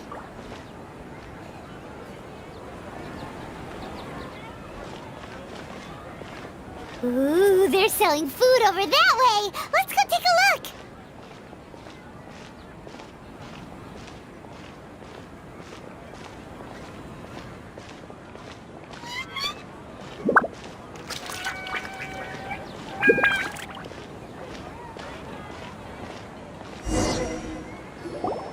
This is a stall offering foods from the Haftmewa feast. You're quite well informed, miss. I thought most people nowadays wouldn't know. They're all plants! Oh, Paimon's a little disappointed. Actually, what is the Haftmewa feast you mentioned just now? It's one of the Sub-Zerus festival's traditions. People used to set their tables with 7 different foods to symbolize the 7 virtues of the Dendroarchon. Appear to be in the form of the moon. Really? Paimon thought it looked like some kind of food. The moon signifies... It's escaping me for now. Wait a moment. Is he really looking it up in a book? Oh, right. Illusion It means and lies. illusions and lies. But if you trust your intuition and overcome your fears, the sun will surely rise. Understood. I'll keep that in mind. Oh, it's nothing. I'm just learning as I go. Guess that was still pretty interesting. Okay, on to the next stall.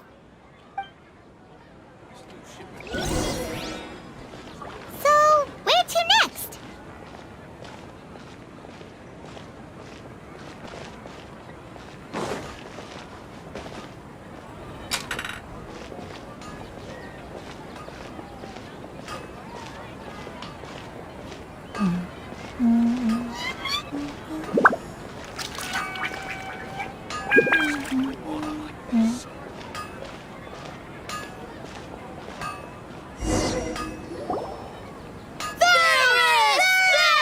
All right, soldiers. Now that you have your Yalda candies, don't forget your loyalty to Lesser Lord Kusanali.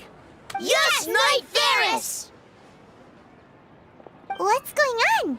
Is this a play?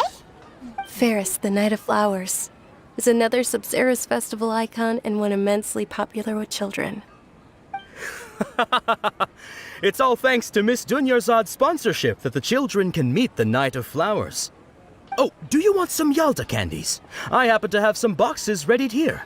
Take a look and pick whichever one you want. What's to pick? Don't these boxes all look the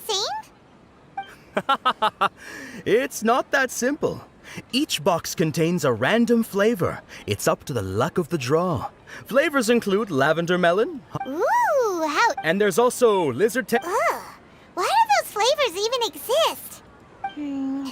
Traveler, help Paimon pick one. Great! These boxes of candy are numbered...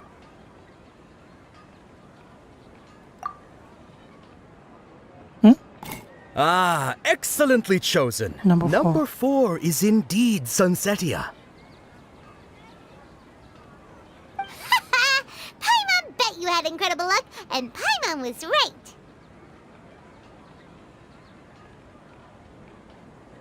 Huh?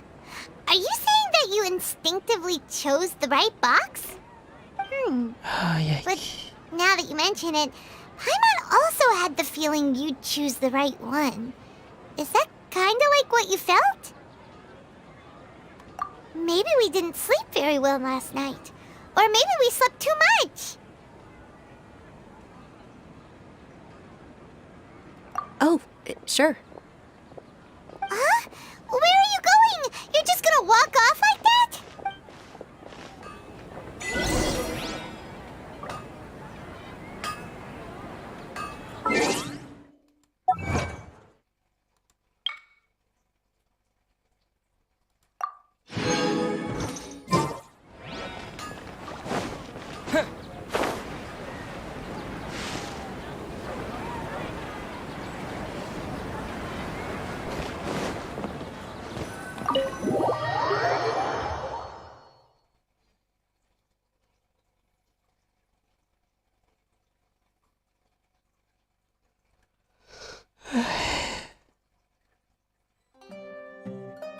feeling of deja vu? Oh, Paimon knows what that is. It's when you feel like you've already experienced whatever is going on.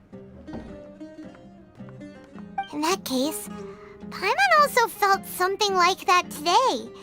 But that's just our brains playing tricks on us, isn't it? So why'd you run here in such a hurry?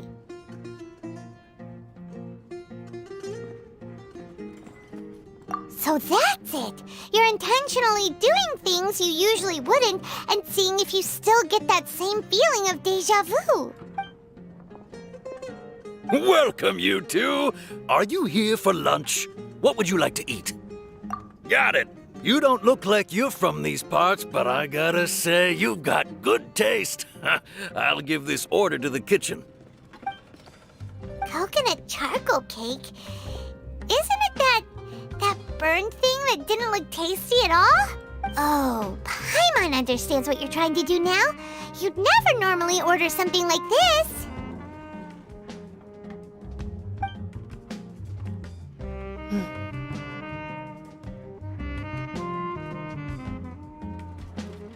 That thing?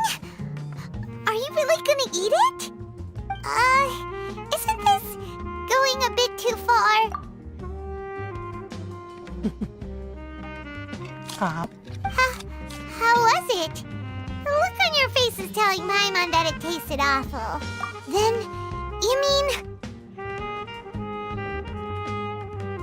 That's impossible! We were just talking about how gross it looked! So, would this be a case of taste bud deja vu? Paimon also gets the impression that we've been here many... even though we aren't regulars. How about we go out again and try something else?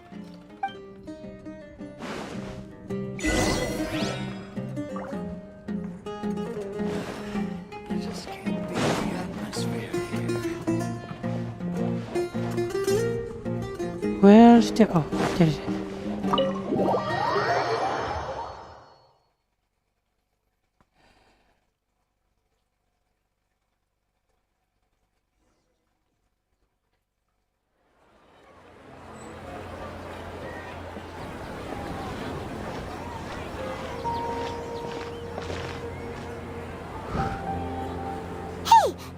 Is sitting by yourself on that bench over there.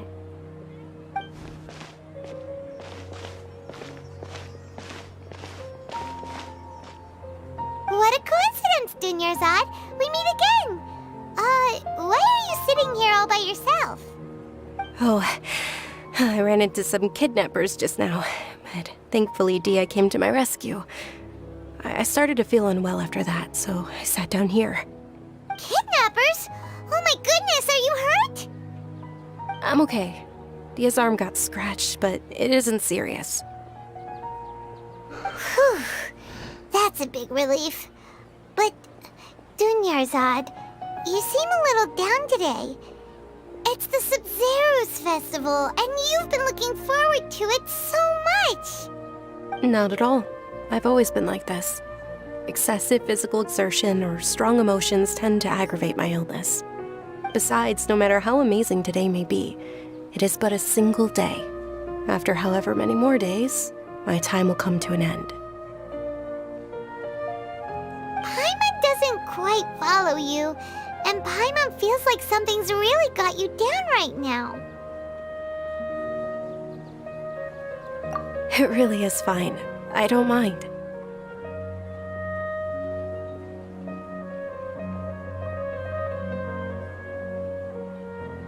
Huh? Did something happen? Dunyarzad, have you ever felt deja vu? You know, like when you've already experienced something that's happening right now? Deja vu? No. But my days have been the same for years now. Even if I were feeling deja vu, I suppose I would already be used to it. Oh, Paimon sees. Then, is it only the two of us? It's almost time. Huh? Time for what? Nilu's Dance of Sub-Zerus is about to begin. Let's go.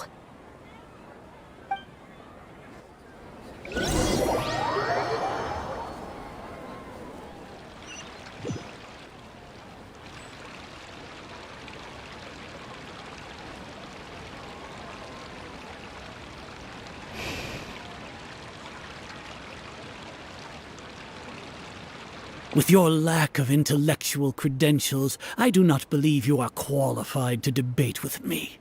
What you should be doing is finding workers to tear down this ridiculous eyesore.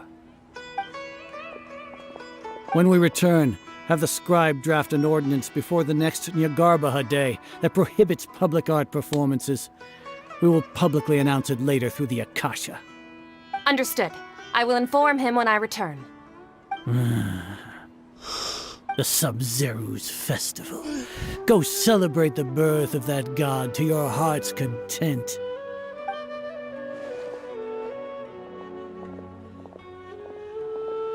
Oh, my model really lagged so hard.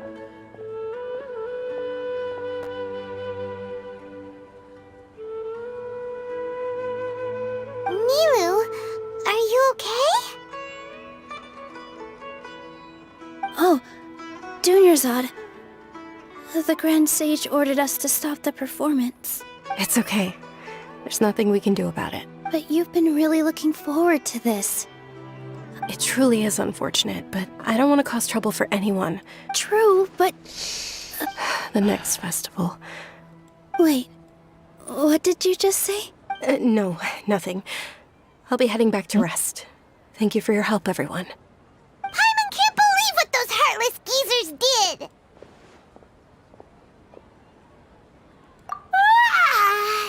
Did Dunya's...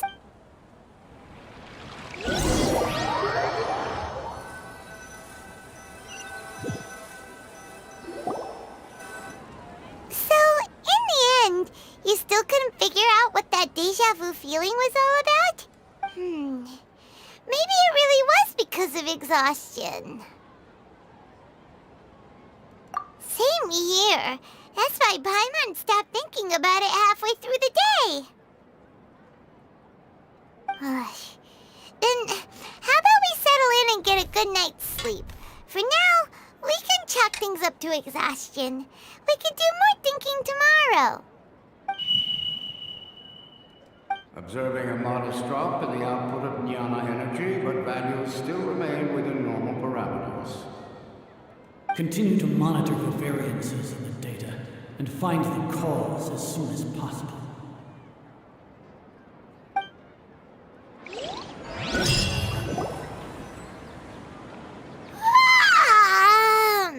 Why does Paimon feel so tired after so much sleep? Anyway...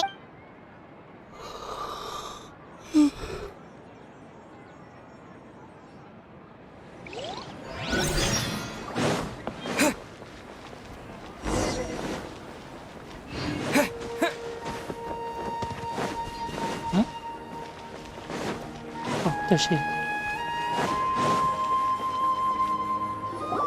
Good morning, Dunyarzad. Sorry to keep you waiting. Not at all. I arrived early. Huh? Paimon thinks you sound... I'm doing well. There's no need to worry. Shall we go? Let's start with the stuff. Great idea! Let's get going! Traveler? Hey.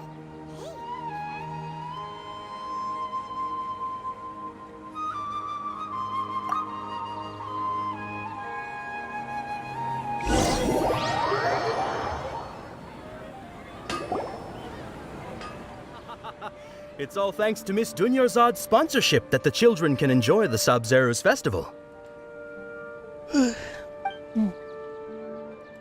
Yeah. Oh, are you interested in Yalda candies? It's not that simple. Each box contains a random flavor. It's up to the luck of the draw. Flavors include lavender melon, hara fruit, and there's also lizard tail and oni. Huh? He'll help me choose. Paimon wants to eat the Sunsetia flavor. No problem. These boxes of candy are numbered 1 to 5 from left to right. Which one do you want? Oh, I like your confidence. No hesitation at all. Oh, congratulations! Number 4 is indeed Sunsetia.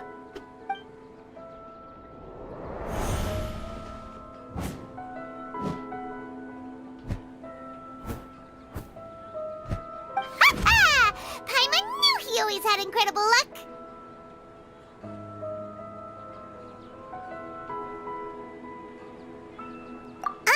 Paimon's not really... Wait. How did you know?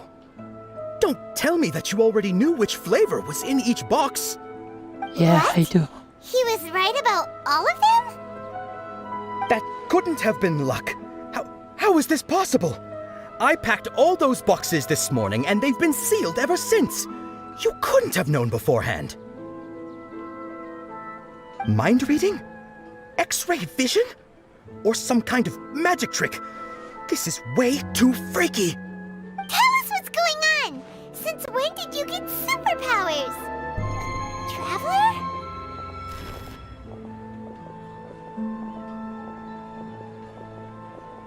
Hey, where are you going?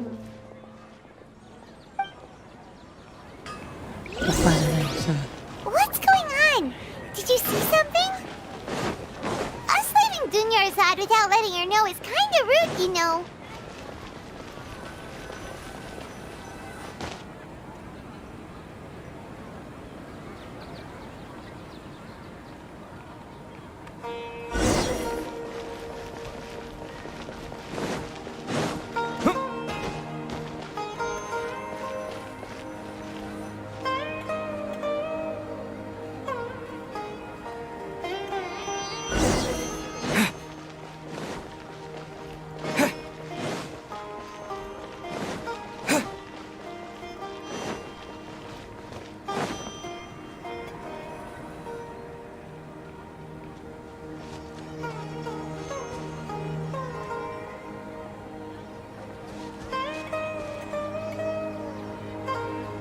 What are you looking for?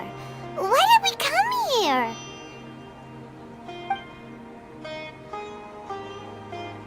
She's underground.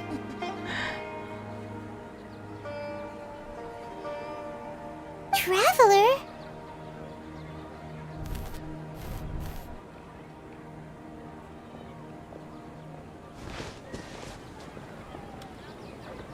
That's...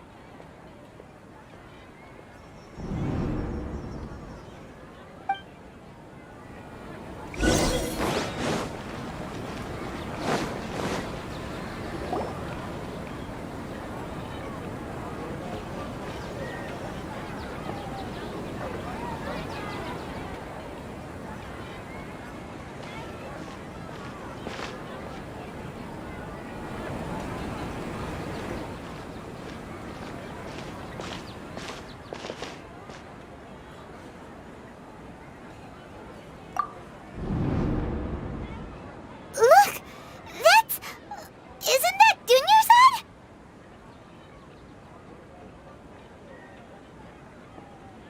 What's happening here? Why are there 2 Dunyarzads? You already know that this isn't your first Sub-Zero's festival, don't you? I'm sure you already know how to use this. A knowledge capsule? Where did you get it? What's inside? You should use it too, Paimon. You know Paimon?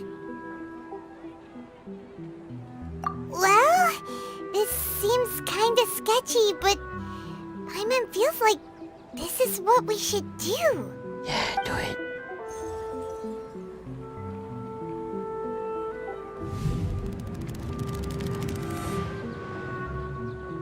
What the? This is our 20th time at the Sub-Zero's festival? Huh? No. The 30th? 40th? Just how many times have we been to the Sub-Zero's festival? Have we been trapped in a single day? If it weren't for you, we wouldn't have even realized. What the heck was inside that knowledge capsule? Your memories are still scrambled? Try your best to remember. This isn't the first time we've met, and I answered that question a long time ago. Let Paimon think. Oh, it's coming back. Meeting you was the real catalyst for restoring our memories, and the knowledge capsule was just your means of showing our minds the way. What about everyone else? Why are you only helping the two of us? Your sense of deja vu is stronger than everyone else's, yes? As for an explanation, you two received the blessing of Dendro, and you also have special, sensitive constitutions. It was as if a single sheet of paper was separating those memories from your consciousness. A familiar question. I think this is the 7th time you asked that. As you can see, she isn't doing well. You probably sensed it too. The Dunyarzad you were just with is different from the first Dunyarzad you met. That first Dunyarzad is in front of you right now, and she doesn't have a lot of time left.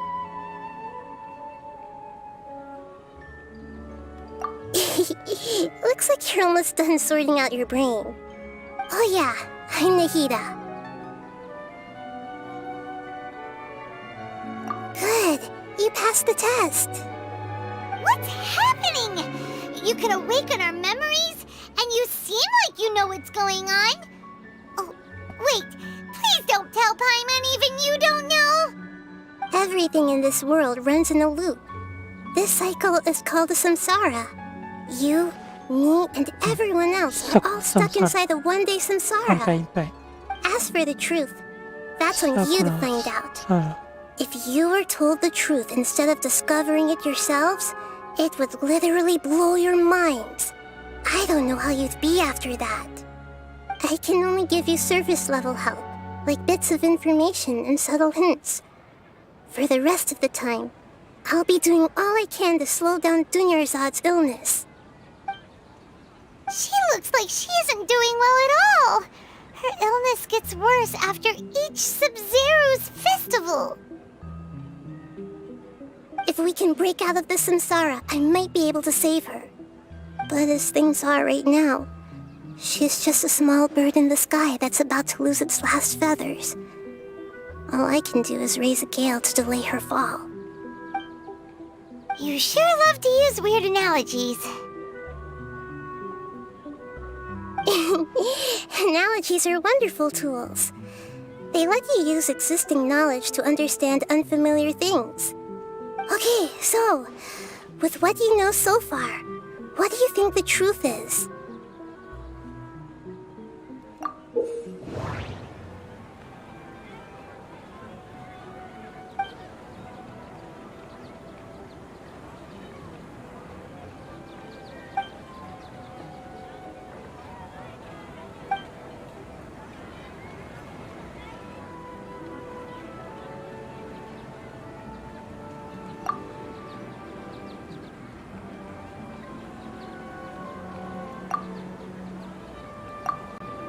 The moon, illusions, and lies.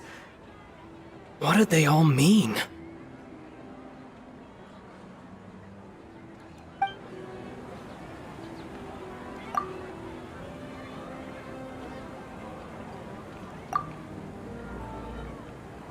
My mind feels exhausted, even though I haven't done too much thinking.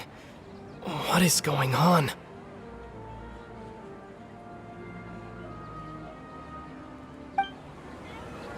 My mind feels exhausted. What's happening right now seems to have happened before. This feeling has been getting We've already experienced the Sub-Zeru's festival many times, and the day of the festival seems to be in a That doesn't sound right. I need to carefully think. The moon, The moon illusions.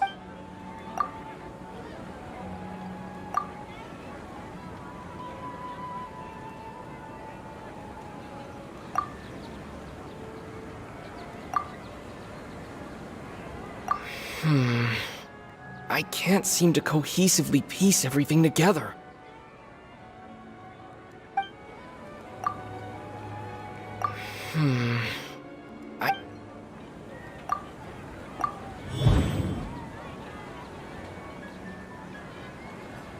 That should be it.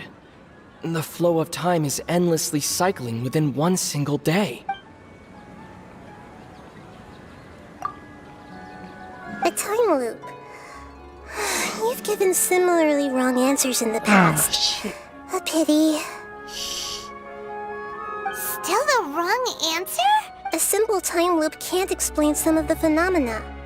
You two are still missing a lot of information. Dunyarzad. The Sabzeruz festival is happening every day, but that doesn't mean we can waste an infinite amount of them. Hurry and find the truth before today's festival ends.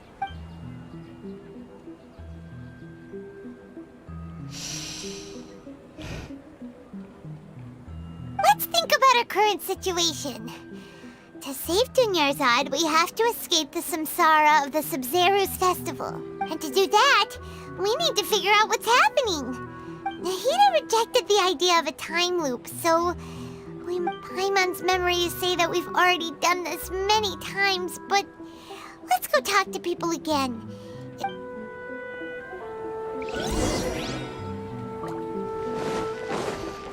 I choose the wrong one.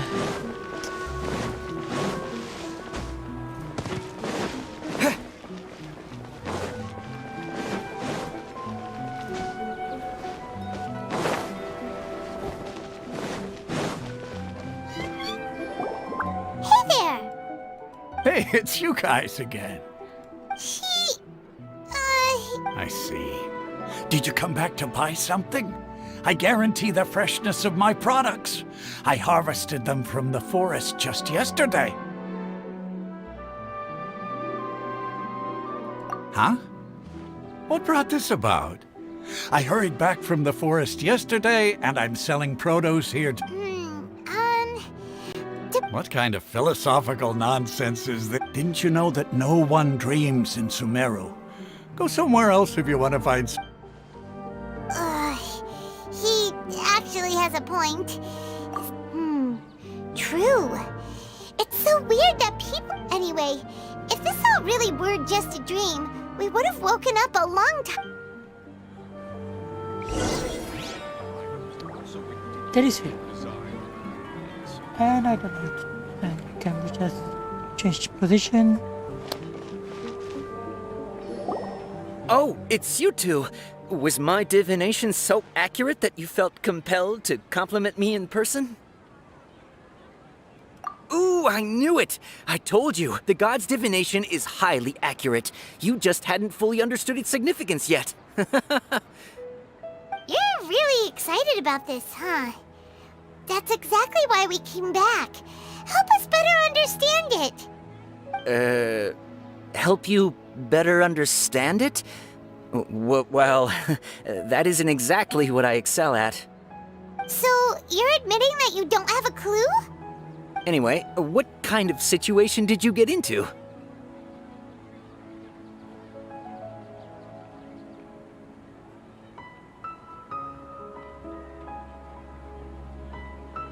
Huh?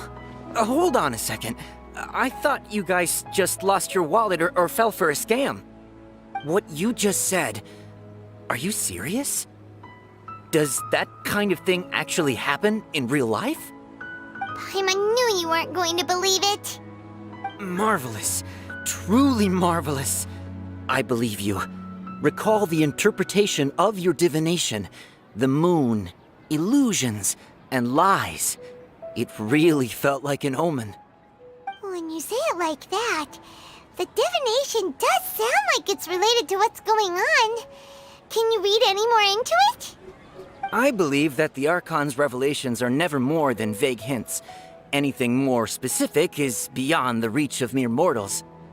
The book only says, if you trust your instincts and overcome your fears, the sun will surely rise. So that's how it is. Looks like fortune-telling is just fortune-telling. It's no good for practical problems. We haven't made any progress. Who else can we talk to? Paimon remembers that we tried talking to her a couple of times, but she always thinks we're playing pranks on her. You think she'll brush us off again? Yeah, if we tap into Dia's strong sense of responsibility as a mercenary... At this time of day, Dia's probably just finished beating up those kids...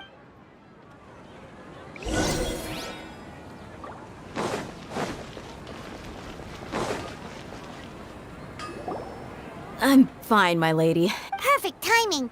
Paimon, Traveler, you came at just the right time. Listen, there was a dangerous Huh? You saw?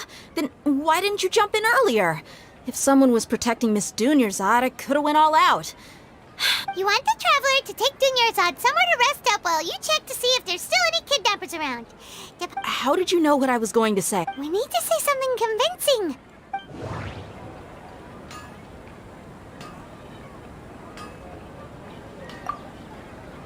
Dia sold her greatsword to raise additional funds. And then she was injured because she wasn't used...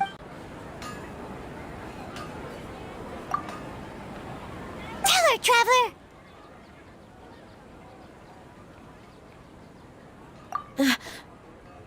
I didn't tell anyone about that. Including Miss Dunyarzad. You couldn't have known. And just now, you literally took the words right out of my mouth. All right, so this is the situation. It's kinda hard to believe what you just told me. First, let me make something clear. Most of us desert dwellers might not be the scholarly type, but we do have basic common sense. She's quieter than usual. Uninterested in anything and really gloomy. Yeah, she isn't the same as before, but her parents said that this is how she was like at first. Huh? I don't quite understand what you're all talking about. I'll go rest on the bench over there. My lady, are you angry? All right, I'll give you the benefit of the doubt since you knew about my greatsword. Let's make this a quick trip. Miss Dunyarzad isn't completely safe here. Yeah, she completely safe. Don't worry. She doesn't even exist.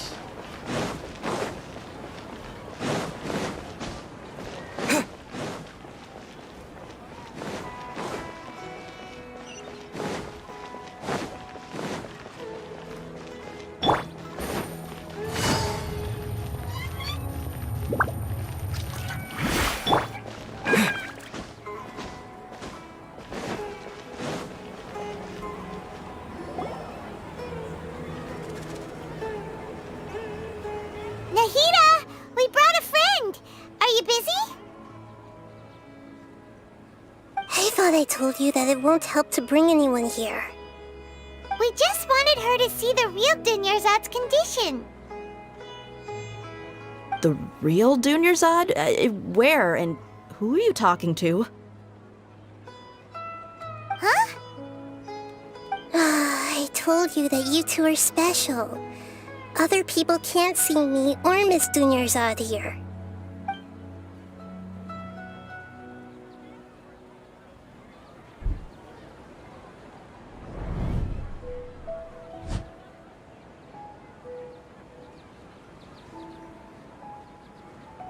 Hold on. Over there. Is that? Wow. How perceptive. Does she have invisible antennae? Miss Dunyarzad, she's lying down here, isn't she? How's she doing? Her condition's really bad, and she's basically in a coma. How did you know she was here? I can sense her aura.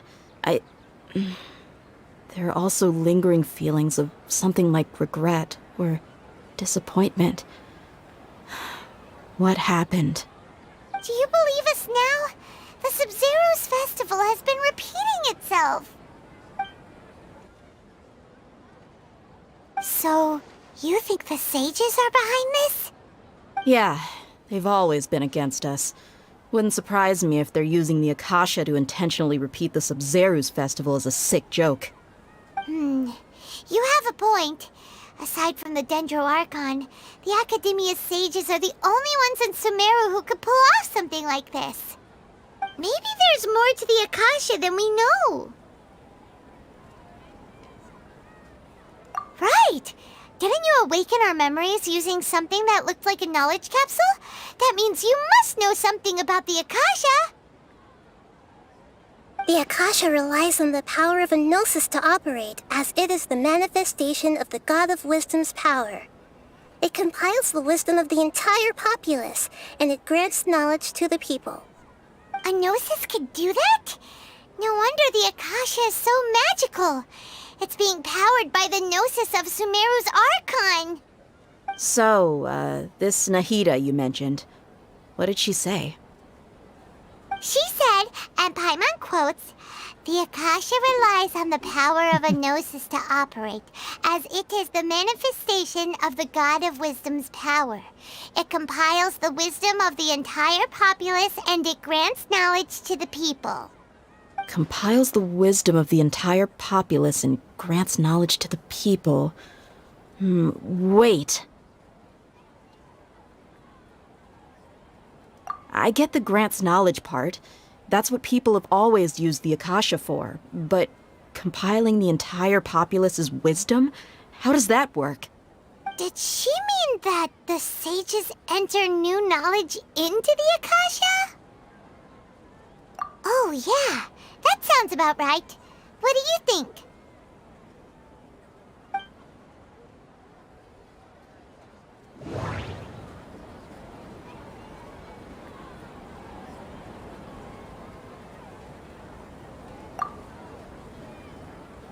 People in Sumeru don't dream. What a strange phenomenon.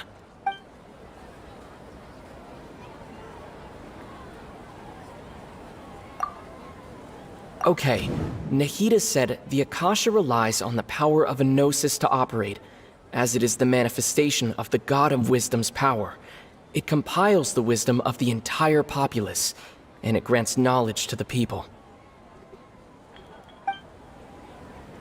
That doesn't sound right. I need to carefully think things through. That doesn't sound right. My mind feels exhausted. What's happening right now seems to have happened before.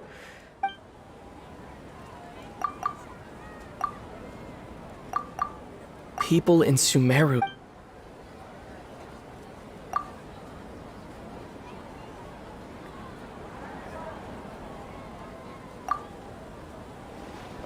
You mean the Akasha is causing our mental fatigue? Huh. Now that I think about it, my head's been feeling unusually heavy. When the desert dwellers set off on their quest for knowledge, a sage once said, "Knowledge always comes at a price." Compiling the entire country's knowledge. You think the Akasha pulled a 180 and is extracting information from us? Who knows? The Akasha can put knowledge into our heads, so who's to say that it can't also poke around in there? We don't know any specifics. What's the point of doing something like that? Just think about it. If you could combine the knowledge of every single person in Sumeru, then you can basically turn Sumeru City into a single massive brain. This hive mind could make breakthroughs in problems that even the smartest geniuses can't crack. An excellent deduction. And the analogy comparing Sumeru City to a massive brain? I love it. In that case, we should take off our Akasha terminals right away. Maybe that'll solve this problem.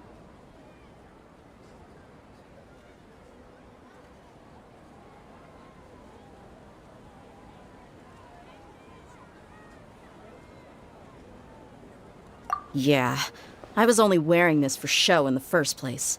Didn't expect the sages to cook up such a conspiracy. Mark my words, when this is over, I'm getting evidence and exposing this whole thing to the public. How does everyone feel?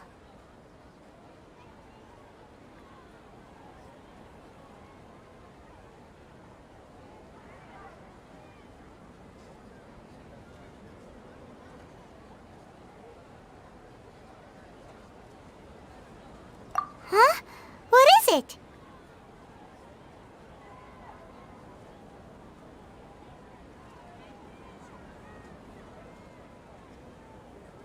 Oh, that! Paimon knows what you're talking about. It's a single soft beep that sounds like it's coming from the Akasha terminal. The sound of a beep. Could it be a prompt tone for when the Akasha is operating?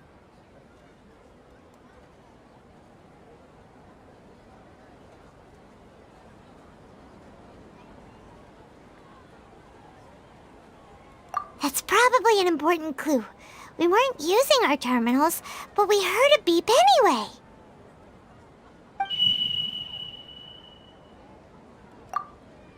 Traveler, did you hear that? I heard it too. Our ears aren't messing with us. There was definitely a beep, but it sounded like it was coming. We took off our Akasha terminals.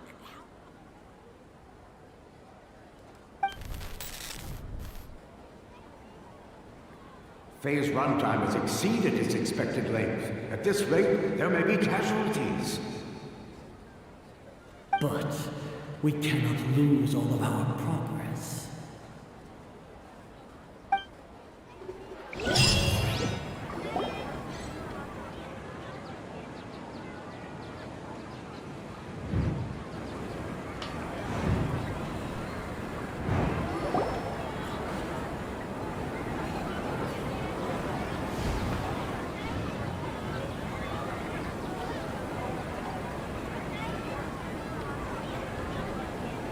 Paimon remembers everything!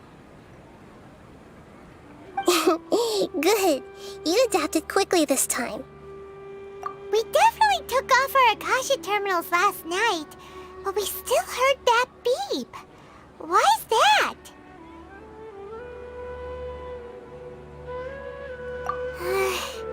But now we can at least confirm one thing. The Akasha definitely has something to do with whatever's trapping us in this cycle. Oh, Paimon doesn't get it. Why would the Akasha go this far if all it wants is everybody's wisdom?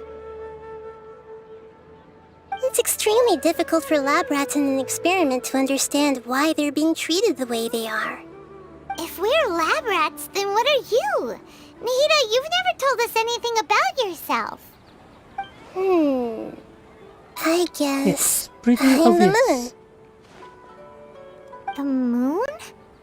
Wasn't that the result of... Anyway, knowing who I am won't help you get closer to the truth, so you should focus on other things. Don't get distracted and miss any clues.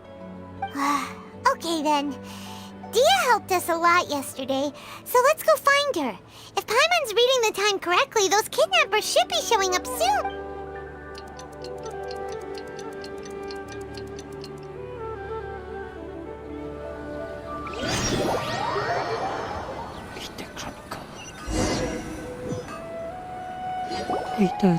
There you are. I've already taken care of those kidnappers. My lady, did you get hurt? Dia? What's wrong? Why are you both gawking at me like that? You didn't get hurt this time. Huh? What do you mean this time? Why are you so surprised that I managed to get out unscathed? Those kids were amateurs.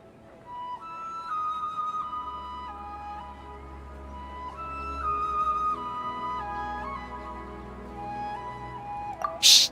How did you know about my greatsword? I haven't told anyone about it. Please, don't tell Miss Dunyarzad. So Dia's lost her memories after all. Anything strange? You already know that I got a new greatsword. If I had to say something, it's weird how such a new weapon could feel so familiar. It's as if I've already used it to fight a countless number of battles. You're saying that although you don't remember using it, your body feels like it does? That's right. Both mercenaries and warriors heavily rely on muscle memory. Only knowing the theory of battle won't get you anywhere. Traveler, what do you think?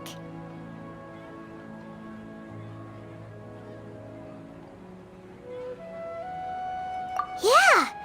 Paimon's feeling really hopeful. Oh, you're right! Earlier in the Samsara, something like this would have never happened. I have no clue what you two are talking about, but it's still dangerous here, so... So you want us to take Dunyarzad somewhere else to rest while you check if there are still... How did you know what I was gonna say? Can you read minds? Forget it. Go and do your thing.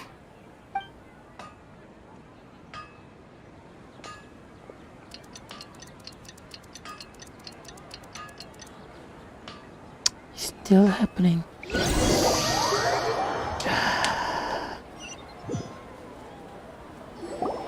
Whew. It's finally nighttime.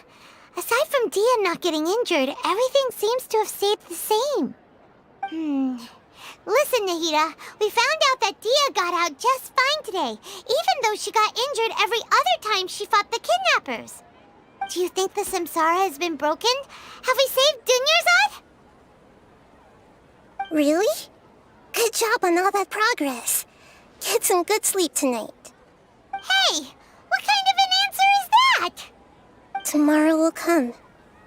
Everyone assumes this is common knowledge, but the only way you can know that for sure is if you experience tomorrow.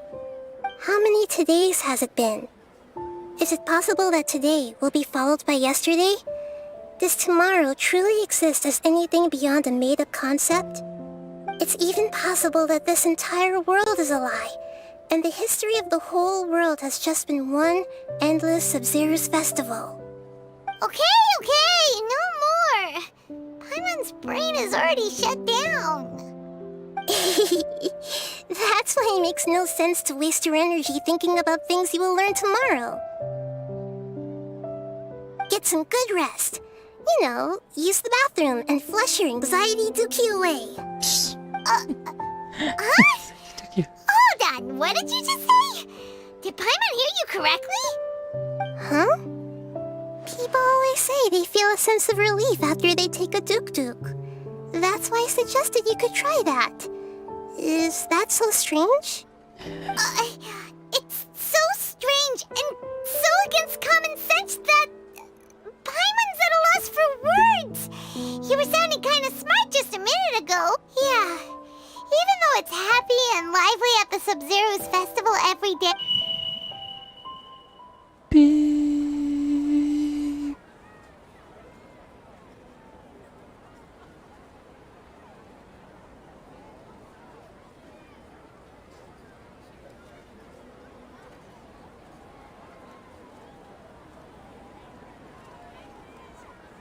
Continue the harvest. Compared to what we stand to achieve, these sacrifices...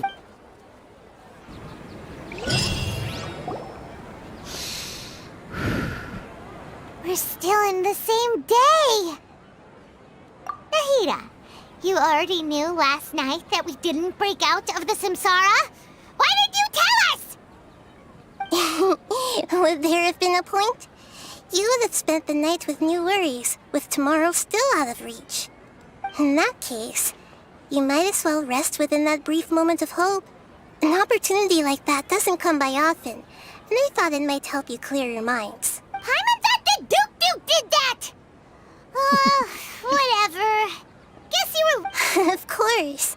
In the time we've been together, you two have been everything to me. Paimon's flattered and everything, but maybe you're taking things a little fast. What I mean is, even though I had asked you to solve this puzzle, you two are still the only ones who can see me and sense my presence. In other words, if you weren't here, I may as well not exist. That's why you two have been everything to me. Get it? Nahida's talking about confusing stuff again. Anyway, that's enough chit-chat. So, Traveler, did the new clues yesterday help you gain a new understanding of the situation? Huh? Why are you scrapping your previous theory?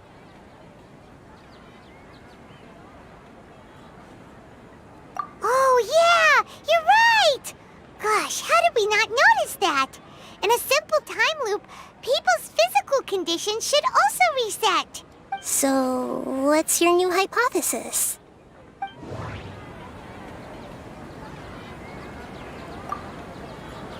The beep is a prompt tone for Akasha operations. We still hear it every night, even though we removed our Akasha terminals.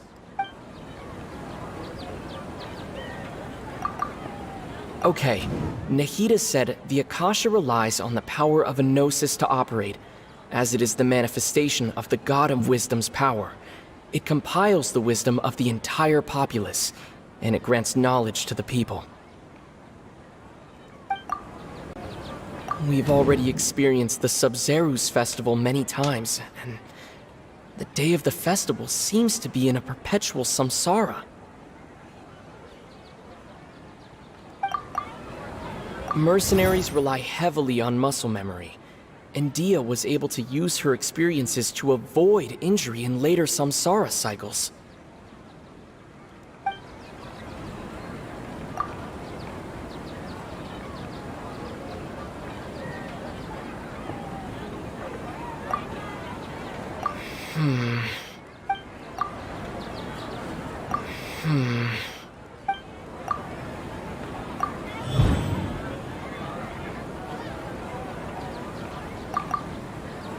The moon, illusions. That doesn't sound right. I need to carefully... If all our memories of a day are erased at the end of that day, then we would unwittingly relive the same day again and again.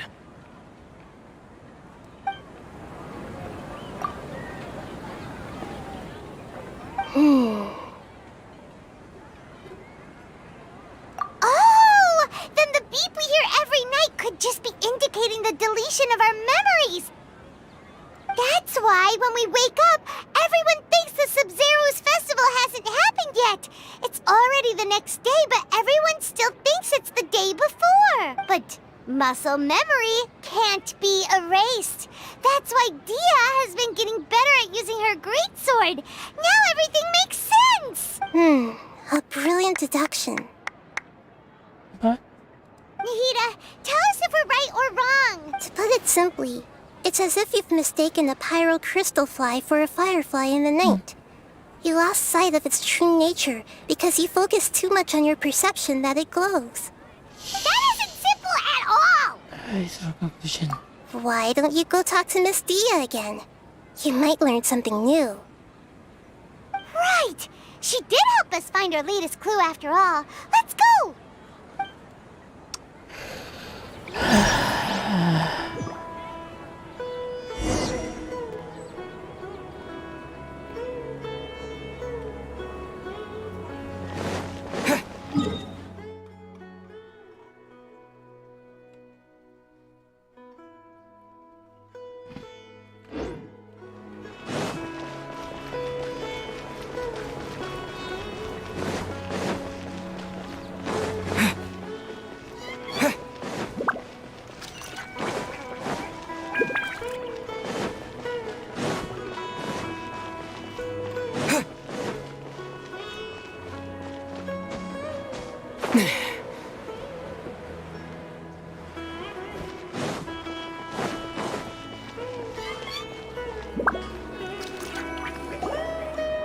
There you are. Really took me a while to find you. As expected, Dia also didn't get hurt today. Get hurt? Why would I? Well, you're still getting used to your... Huh. Truth be told, I also think it's pretty strange. It just suddenly felt so familiar in my hands and... wait a second! How did you know I got a new greatsword to begin with? I didn't tell anyone about it. Traveler, could you explain the situation to her today? Paimon's gotten a little sick of doing it. Oh, that works!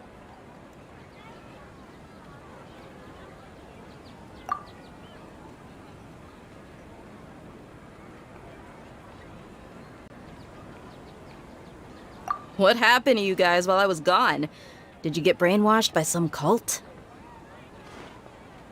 Don't think too hard about it. Just take what we're saying at face value.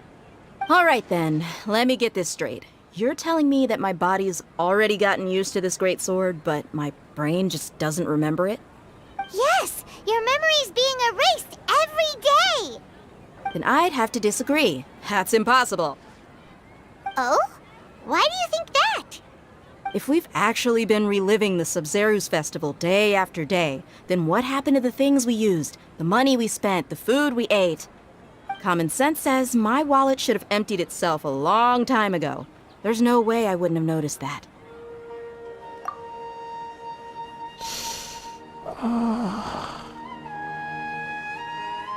Right! They could use the Akasha to record what everyone did that day, and then use the city's resources to replenish everything! It's not very likely, but it's also not impossible. No, it is impossible. I've got proof. You have proof? Where? You two are surprisingly serious about this nonsensical discussion. Fine, I'll play along for a little longer. Come with me, Miss Dunyarzad. Please come along as well. I still can't guarantee that this area is safe. We need to find another place to Paimon save. can't believe it's Dia who wants to show us something this time.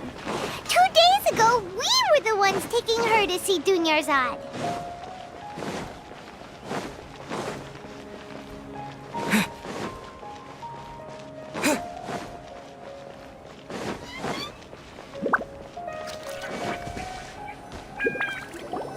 This is it. Huh? This is a wooden training dummy. What about it? See those marks on the dummy? Those are the result of several days' worth of practice. Let's say the sages didn't replace it every day. Shouldn't it be hacked to pieces by now? That's true, but what if they did? Then the sages would have had to reproduce every mark I left during previous training sessions. I'm a professional fighter. My martial school has always emphasized the importance of refined control. The force, angle, and entry point of each strike is calculated and deliberate. That's why I remember every mark on the dummy, as well as my state of mind as I made each strike. It's just as they say, each swordsman has their own unique style, and even the same swordsman can't make the same cut twice. It would be impossible to copy these marks. Is it really impossible? What if they used some fancy machine to carve every single mark? People often say that a camera's photo can never replace an artist's painting because the former has no spirit to it. The same thing applies here. At a mere glance, I can differentiate carved marks from the results of combat training.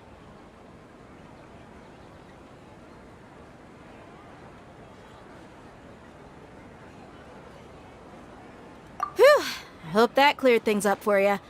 Hey, is this that new brain exercise game that's been super popular with the scholars lately? It's surprisingly fun. Anyway, it's getting late.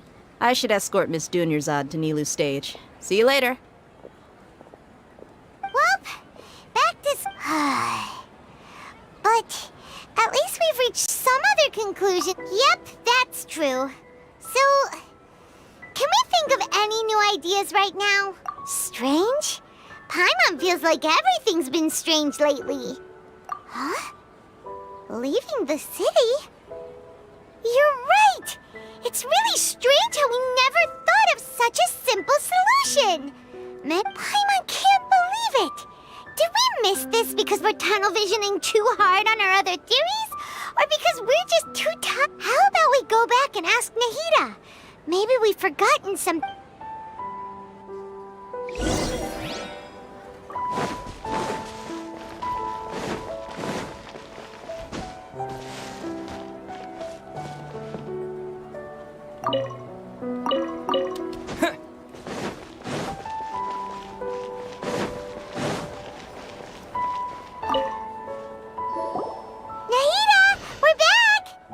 You're back early today. Did you find something new? Sort of. We're mostly sure now that we're not in a time loop. And we also aren't in the real world. But at the same time, we have a new question. Leaving the city. As far as I remember, you've mentioned your plans to do that twice before. We did? But we don't remember anything. What happened after we talked about those plans? What did we say when we... Let me think. I don't think you ever actually told me what the outcome was. Oh, it's probably more accurate to say that both times you never came back the whole night. But you two sometimes stay out the entire night anyway, so at the time, I didn't think too much about it. It is true that sometimes we lose track of time during our investigations. Before we know it, it'll already be the next day. But still, neither of us remember anything about leaving town. Really? That's kinda strange.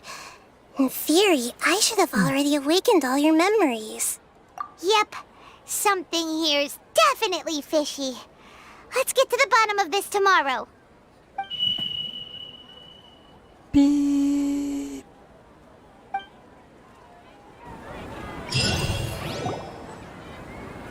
Our memories are back!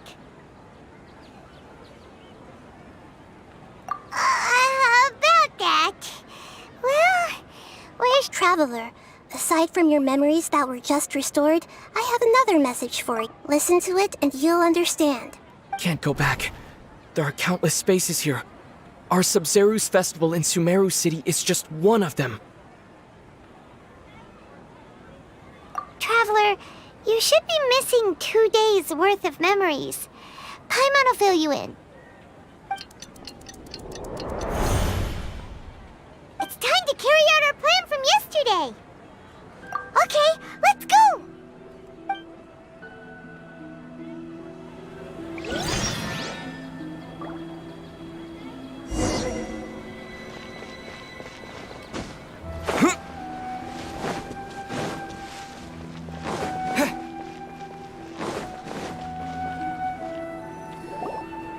Why can't we leave the city?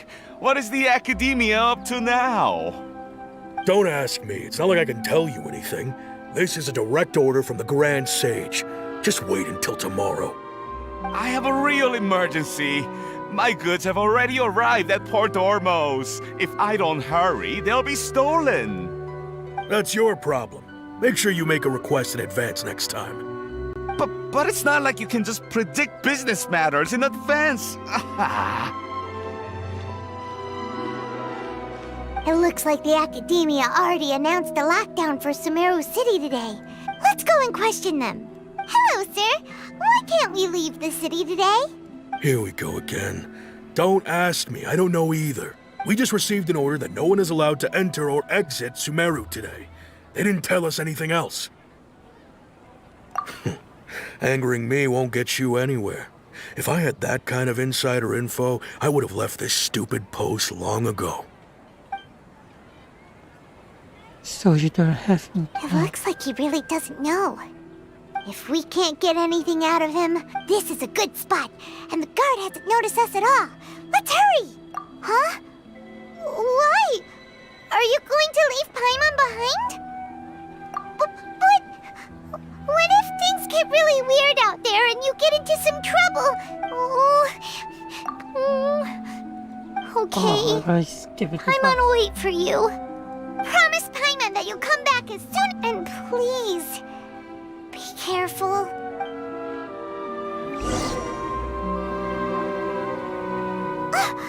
Memories! Traveler!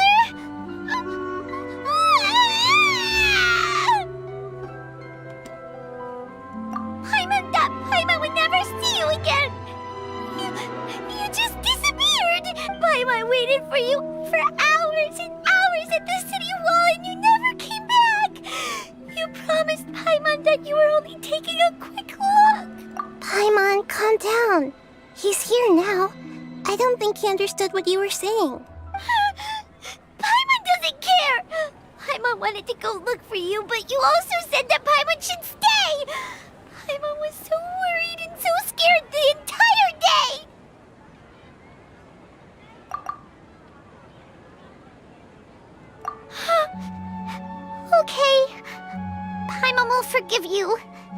most important thing is that you didn't actually disappear. Oh, Paimon was so scared that you had gone into another world. Okay, Paimon, can you tell us your perspective of what really happened yesterday? I see. Using two people's different perspectives. After that, you left the city. Paimon kept her eyes on you the whole time, but then you disappeared in an instant. No way! Paimon was watching you with the fullest attention. What's your perspective, Traveler? You sure you don't have any memory of this? I guess that explains everything. You also lost your memories the last 2 times you tried to leave the city. Those days' memories can't be awoken. So, if we leave the city, our memories will be completely erased? It really sounds like something big outside of the city is being hidden on purpose. But this way, we'll also never discover what's outside. Something like a message? But how can we send it back? Don't look at me like that. I'm not used to being stared at. Well... Okay. You want something that can pass on messages, right? Give me some time and take care of Dunyarzad for... Yep! Now we're talking!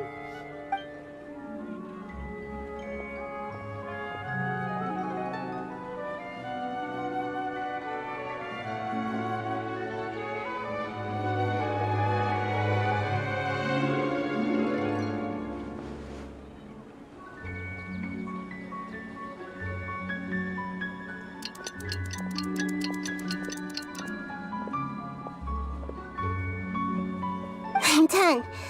Here you go. What? Isn't this just an Akasha terminal? I made some little changes.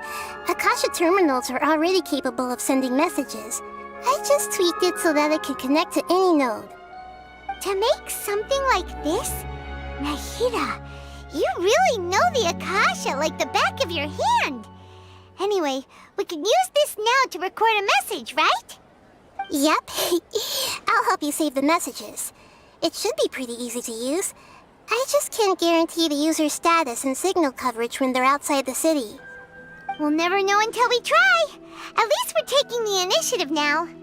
Let's go then. Let's expose those sages. All right. Paimon isn't as worried about being separated since it happened once yesterday. Okay. See you tomorrow, Traveler. That covers everything that's happened so far. Yes, although the signal was choppy and had some interference, we still managed to receive 2 messages from you when you were outside. Okay, now that you understand what's going on, let's hear the messages together.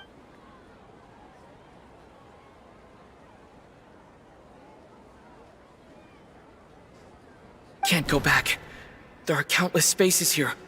Our Sub-Zeru's festival in Sumeru City is just one of them. I've entered another space. Before me are flowing sandstone and howling fish. Impossible and surreal sights. All these spaces are empty except for the occasional ones that contain mute puppets rather than people. I can't sense any human presence.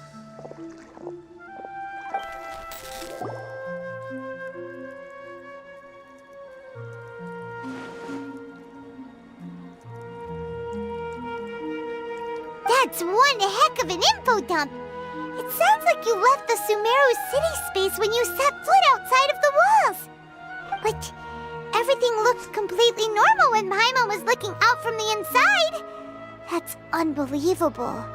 And if we take your word for it, the other spaces all had very weird contents.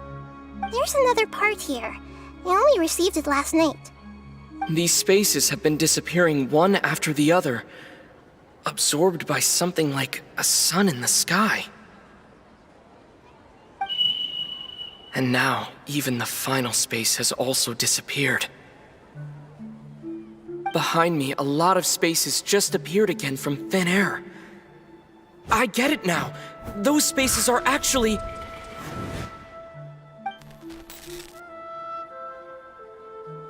Actually, what? Come on, give me something. Why did the message end right there? What did the traveler want to say? What are those spaces? Probably because yesterday just happened to end at that moment. Oh, right. Paimon did hear a beep from the Akasha. Did it come from here or from the message? The message. It should have come from the Traveler's Akasha terminal. After the beep, Traveler said even the final spaces also disappeared. Traveler, what do you think that final space could have been?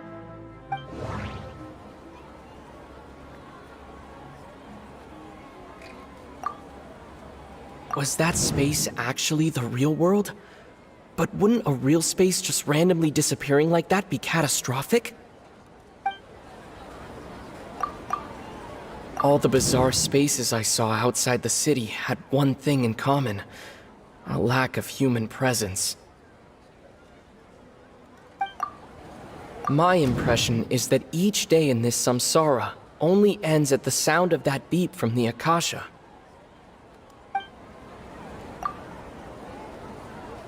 Oh, so that's what it is! After the sound of the beep, the final space, the Sub-Zero's festival, also disappears, and we're taken to the next day. Later on, Traveler also mentioned a bunch of new spaces materializing behind them. Do lots of new spaces appear every day? Paimon's head is spinning. Just what are these spaces anyhow? Well, consider this. For all the horrors of the Archon War, at its heart, it was just a game where a bunch of gods fought over 7 seats. So no matter how strange or spooky things may look on the surface, maybe all they point to in the end is a small and simple secret. Wow, the Archon War, huh? That's an analogy and a half.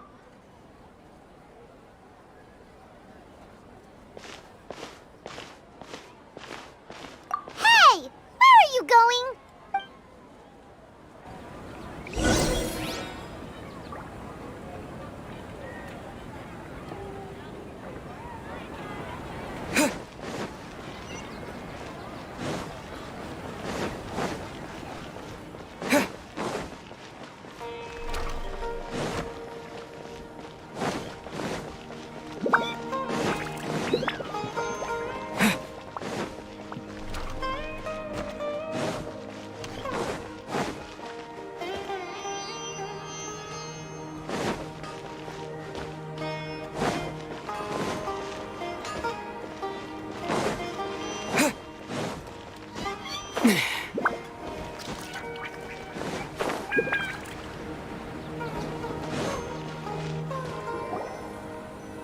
Do you want some alone time to think? All right then, Paimon won't disturb you.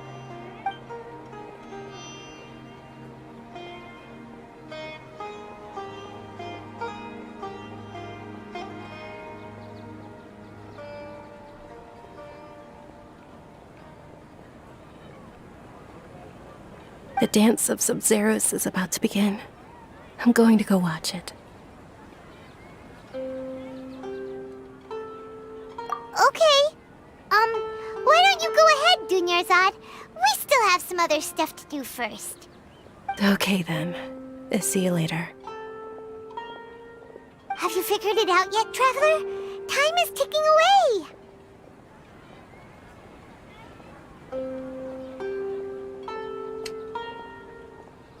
Awesome! What is it? Paimon wants to know.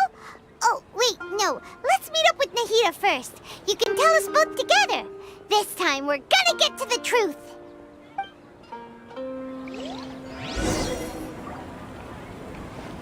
There is no truth.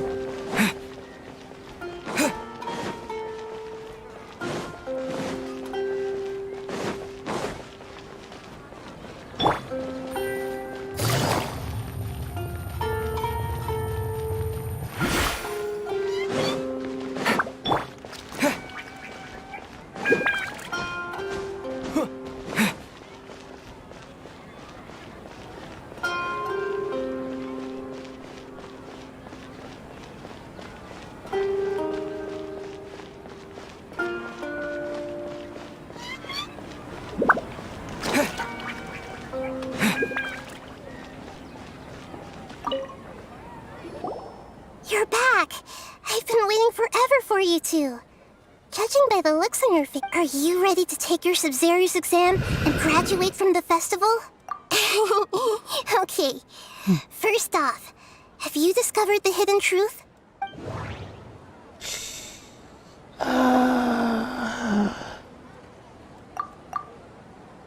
All the bizarre spaces I saw outside the city had one thing in common. Those spaces remind me of dreams. Like the one I had in the Avidia Forest, except these have no sign of human presence. That doesn't sound right. I need to carefully... That doesn't sound right. I need to carefully... All the bizarre spaces I saw outside the... We've already experienced the subs... That doesn't sound right. I need to carefully think things through. People in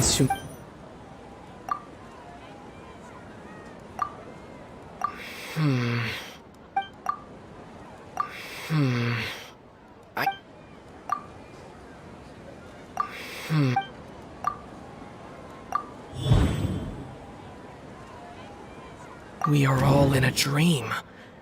It isn't that the people of Sumeru don't dream. Rather, the Akasha is taking their dreams from them. People in Sumeru think they don't dream, but the truth is the Akasha steals their dreams without them knowing it.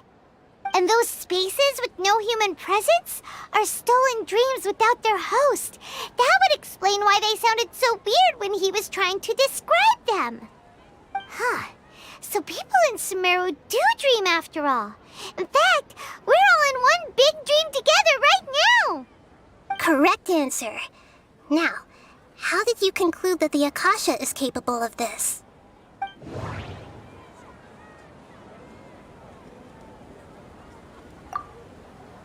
It compiles the wisdom of the entire populace. It is the manifestation of the God of Wisdom's... The Akasha relies on the power of a gnosis to operate. That doesn't sound right. I need to And it grants knowledge to... That doesn't sound right. That doesn't sound right. Oh, just really okay. tired. Those dream-controlling creatures in the forest also get their power from the Dendro Archon, right? That would explain why the Akasha has the ability to control people's dreams, too. But is stealing everyone's dreams really how the Akasha compiles their wisdom? Isn't there anything more to it than that? Dreams are fantastical, complex, and full of imagination. People's brains are the most active when they're dreaming. In other words, dreams are rich bundles of human wisdom. So in other words, the complete opposite of how Hypatia understood it. Paimon remembers her saying that the sages think dreams are foolish delusions, and the fact that no one dreams is a blessing from Greater Lord Rukkhadevata.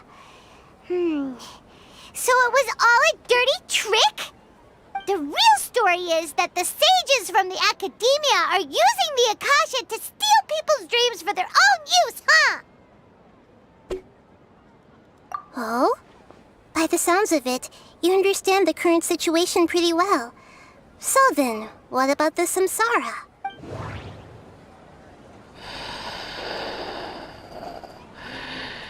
It's already 12. We've already experienced the Sub-Zeru's festival many times, and the day of the festival seems to be in a perpetual samsara. My mind feels exhausted, even though I haven't done too much thinking. The Grand Sage said, "Go celebrate the birth of that god to your heart's content."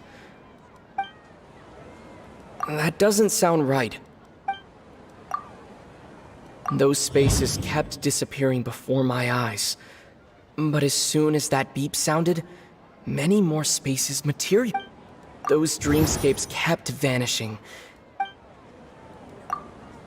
The beep is a prompt tone for Akasha operations. That doesn't sound right. I can't... I can't...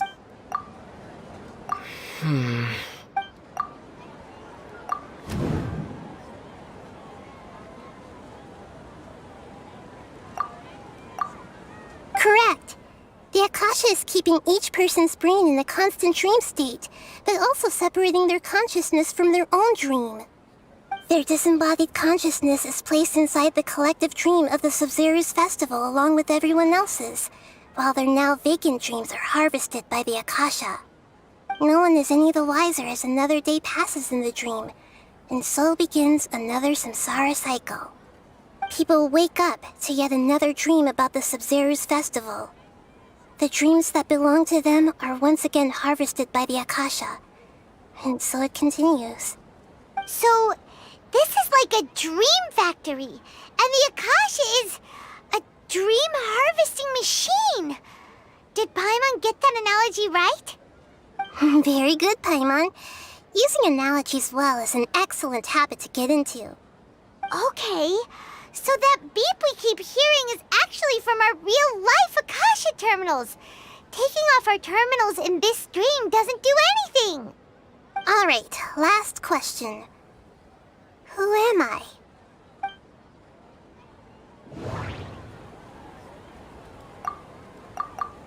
They say that alchemical divination is the Dendro Archon's divine revelation. So then, if Nahida has... So you noticed. I thought that one would be the hardest question.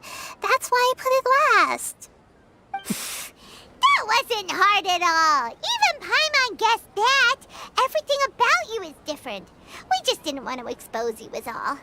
Now that you mention it, Nahida, you've been hinting to us since the very beginning. It's funny, thinking back to when we were asking all over the place for info about Lesser Lord Kusanali. Paimon didn't expect to meet you like this. Yes, those can wait until we're back in real life. On the other hand, I'd be happy to answer any more questions you have about here and now.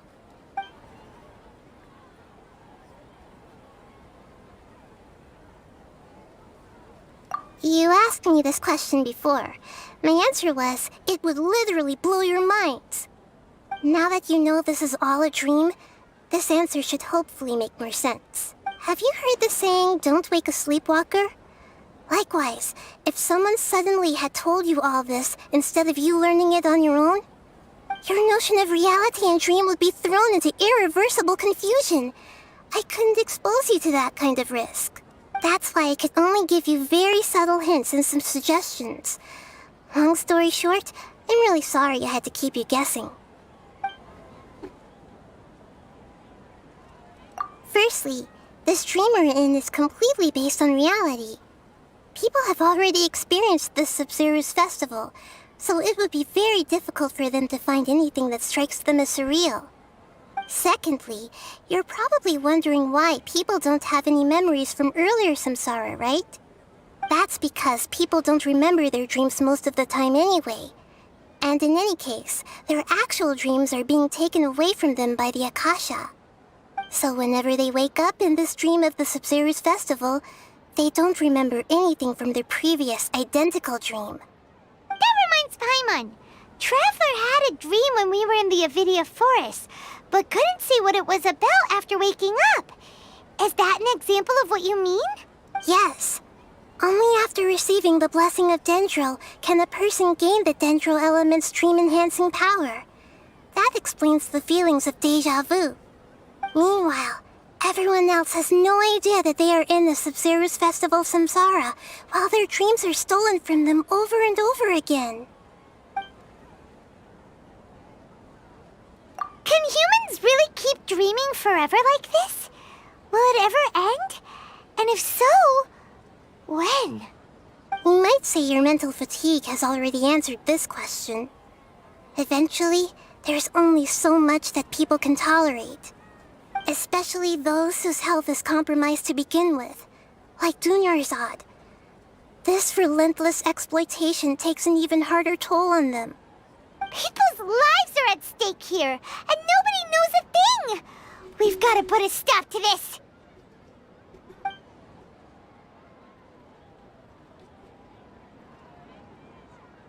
I know, right?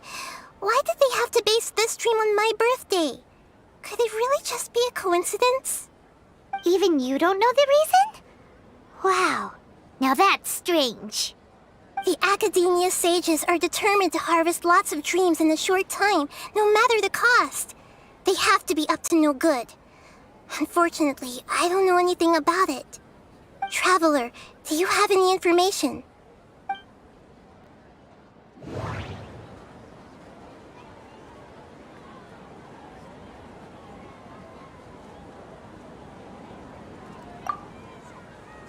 Okay, Nahida said the Akasha relies on the power of a gnosis to operate, as it is the manifestation of the God of Wisdom's power. It compiles the wisdom of the entire populace, and it grants knowledge to the people.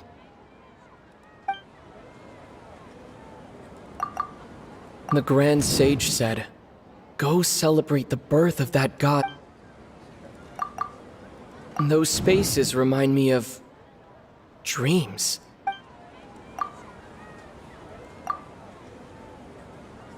Celebrate the birth of that god? Could it mean...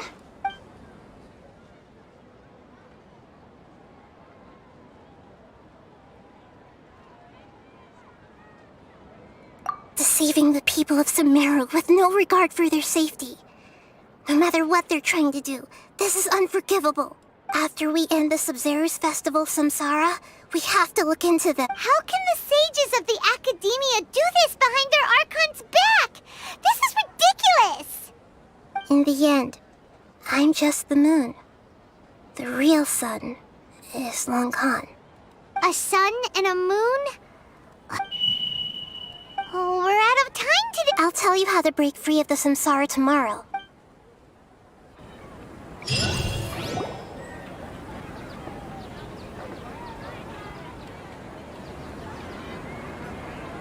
Good morning, Nahida. Wait. Now that Paimon remembers everything, should we instead...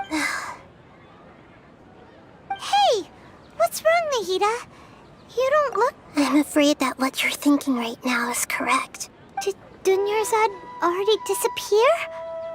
No way! Are we too late? The real Dunyarzad's consciousness has indeed disappeared. It can no longer endure the constant dream harvesting. Paimon can't believe it. Wait, so what about that other Dunyarzad? She's actually something like a puppet, but not completely. The real Dunyarzad's consciousness could no longer keep playing her role in this dream. So another Dunyarzad appeared to replace her in the dream. Just like the grass and the trees, that Dunyarzad is just a building block of the dream that helps to keep it going. But personality-wise, she's nothing like the Puppets are stiff, and can't copy a living person's vitality. After all, they're just there as filler. You know, speaking of which, the old Dunyarzad might not have been too different from a puppet. Dunyarzad truly believed that she met you within her consciousness, and it was you who inspired her. So you do remember her after all. Yes. Back then, her family was overly protective of her. No one cared about her personality or thoughts. It was as if she only lived to stall her Elazar. I just gave her a little wisdom so she could look at life in a new way. So that she could be her own person. But even so, she's still... far from it. I'm still a long way off from being a real Archon. I couldn't even save her. If I were a competent Archon, I wouldn't have let my most faithful follower die at the Sub-Zero's festival with so many regrets. Please don't beat yourself up over it, Nahida. It's the sage... I'm not beating myself up. All I did was to rationally observe the distance between myself and a real Archon. Don't be like that, Nahida. Even real Archons are still allowed to be sad. To prevent more tragedies like this, we must end the samsara as soon as possible. Great, but how do we do that? Although the Sub-Zero's festival dream is under the Akasha's control, only humans can dream. Even the Akasha is unable to create them. That means this dream belongs to a host who created it. Huh? So, how should we find that person?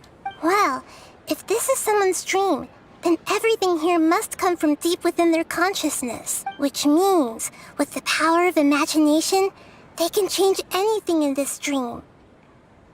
Imagination?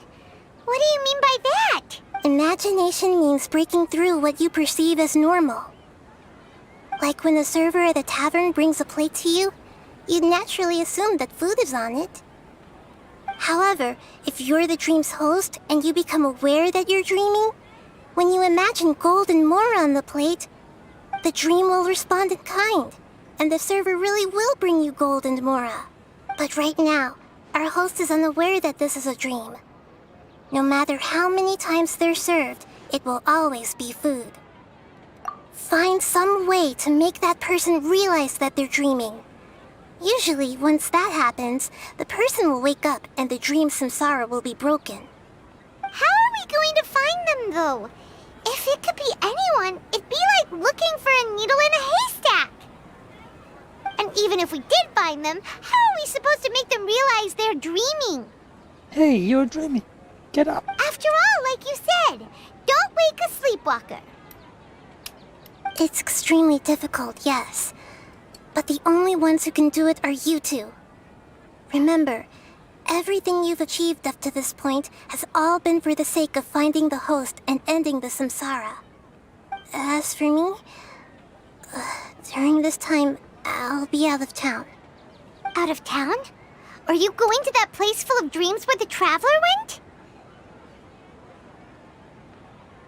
Yes, I want to try something.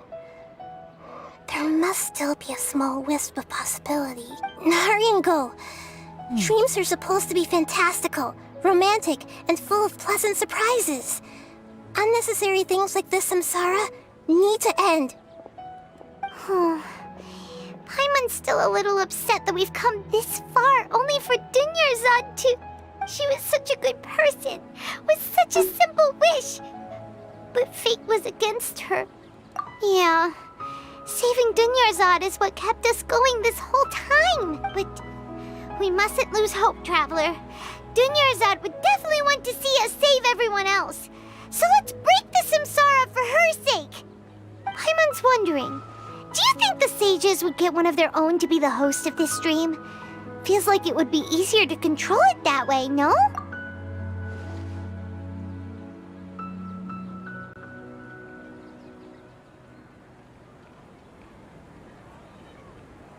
Huh.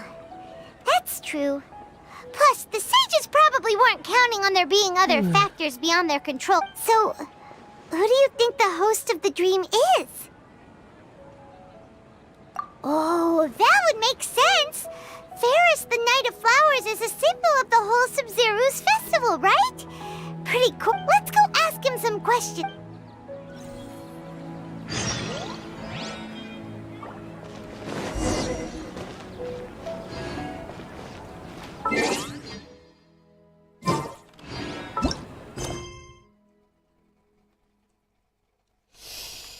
It's almost the end.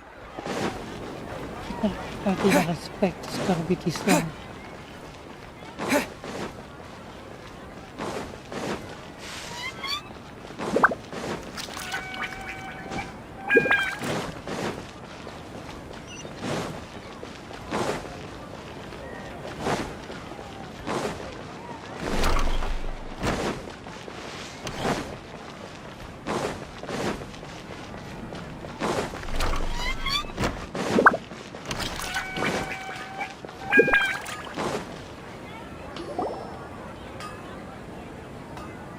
You're back. You left in a hurry last time. Is everything okay? Everything's fine. Just, it's a little hard to explain. Would you mind taking taking part in a little experiment with us? An experiment? That came out of nowhere. I'm listening, though. What do you need me to do? Could you make a wish? You want me to make a wish? Is that a new Sub-Zero's festival tradition or something? Less questions, more wishing! Okay. My wish. Okay. I'm a little nervous saying this out loud, but I want Miss Dunyarzad to be happy. Oh. I noticed earlier that she looked a bit down, and she wasn't really talking to anyone. She just doesn't seem like herself. She's always so gentle and kind, and all the kids love her. I've also wondered if the reason she asked me to be Fairest Knight of Flowers is because I'm special to her, or something. So, you have a crush on Dunyarzad?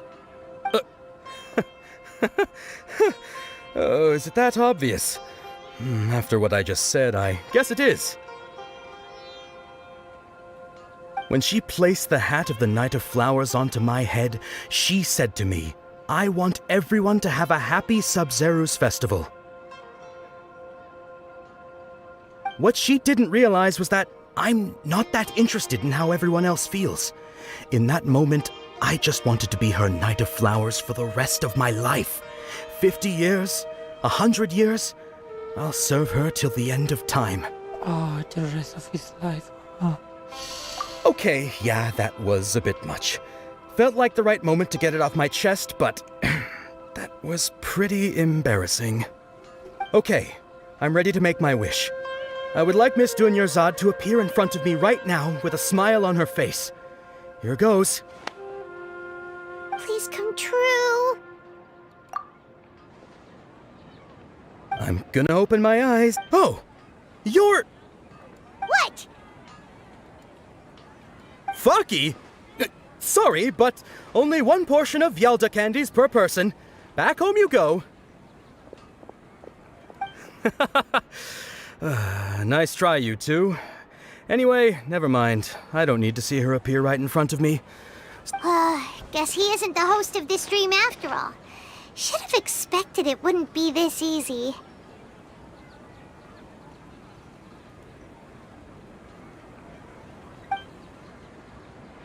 It seems like everyone who knows My lady, step back. That sounds like Dia! Oh, right. This is when Dunyar's... Huh? But Dia can handle them! Hey, Traveler! Dear's the host, maybe.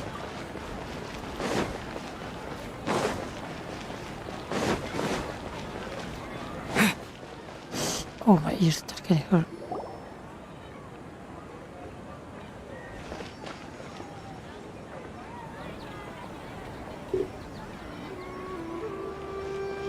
Oh, it's you. Great timing. Please take... Hey, this is my job. The Homiyanis pay me, not you. You... fine, alright. Knock yourself out. Why are you so worked up? Anyway, watch yourself. I really need to leave. So you got yourself some backup. Suit yourself. You're going down! A new punching. Quiet now. One with nature. Scatter! Shine down! I'll be back. Propagate! Into the wind.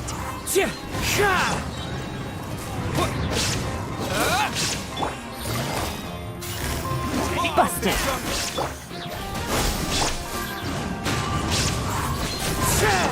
Spring forth! There is no escape! Here!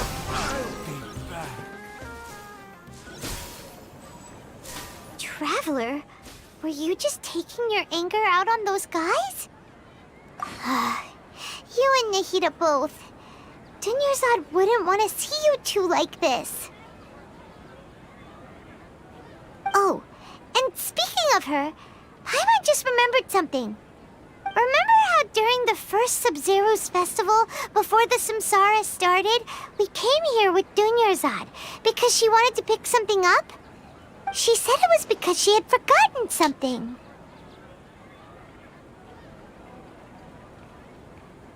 Okay, so Paimon's memory is working so far.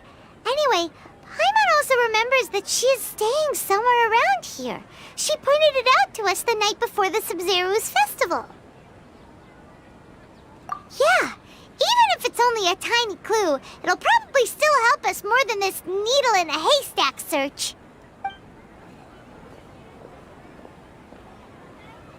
This is the place!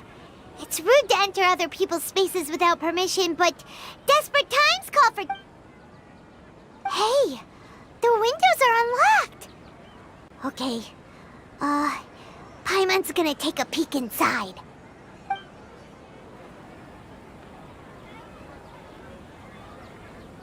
This was only a temporary residence, so there was pretty much nothing inside except this book on the table. Should we open it?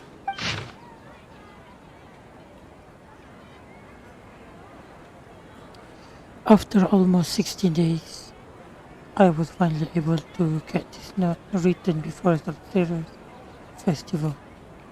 Once the festival ends, you and Paimon will probably continue your journey immediately, so I was hoping I will be able to give this to you before that.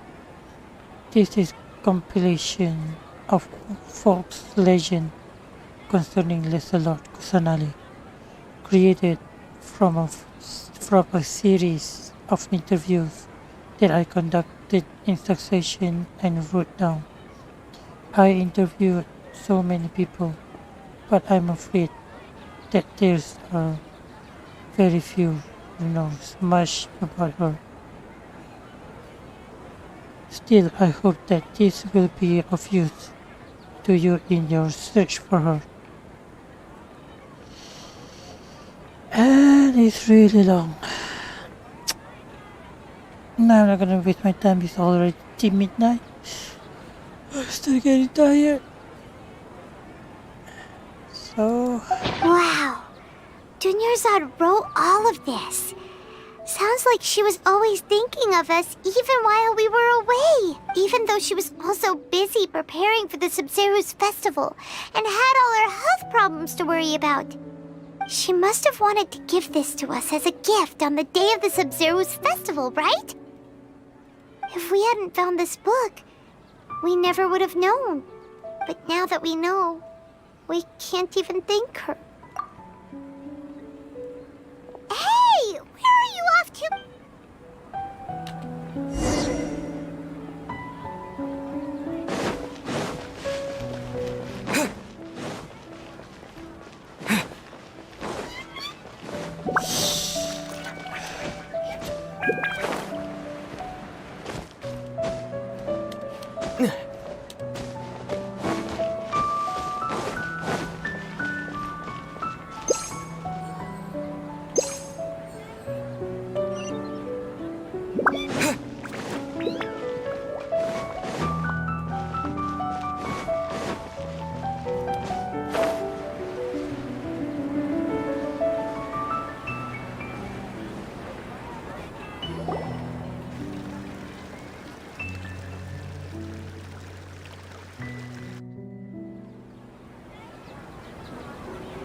It's Dunyarzad's puppet.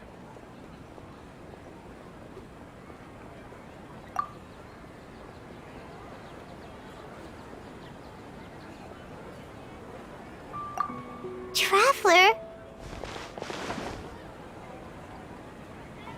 You must be exhausted. Come to think of it, we've been stuck in this place for a really, really long time. Heck, even the last time we were chatting happily with Dunyarzad feels like an eternity ago.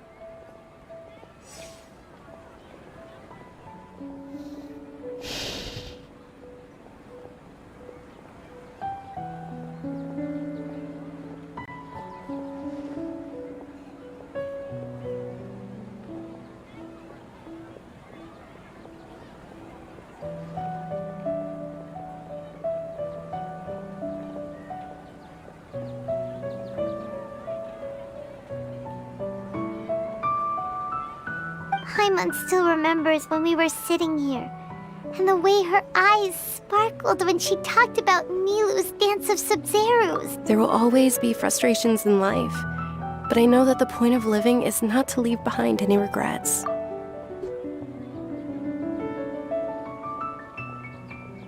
That was what the real Dunyarzad said, wasn't it? Does that mean...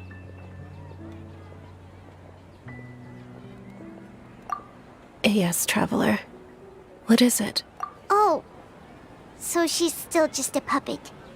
But just now, how come... What? Where are we going this time?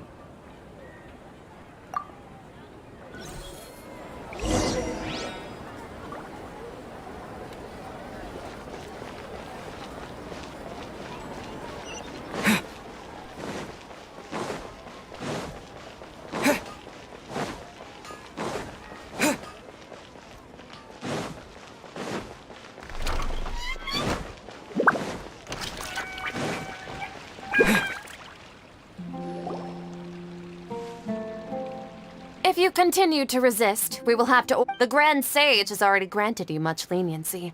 I advise that you exercise tact. How did things turn out like this?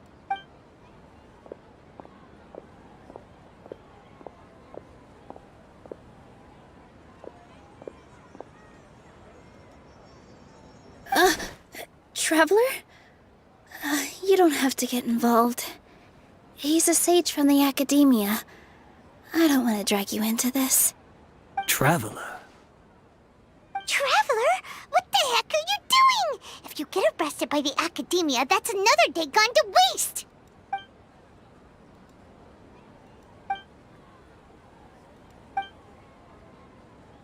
Wait, they're not reacting! Have they been scared stiff? Oh, of course!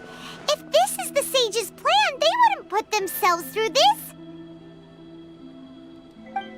So they're just substitutes! What is this? What happened to the Grand Sage and his entourage?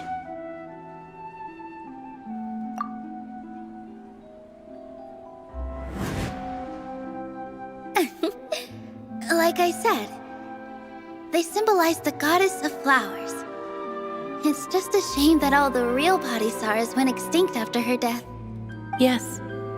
The Greater Lord brought forth new Padisaras in memory of the goddess of flowers. But she ultimately could never truly replicate that beautiful shade of purple. Oh, Nilo. That beautiful shade of purple. Aren't these flowers real Padisaras? Just like the ones from the legend?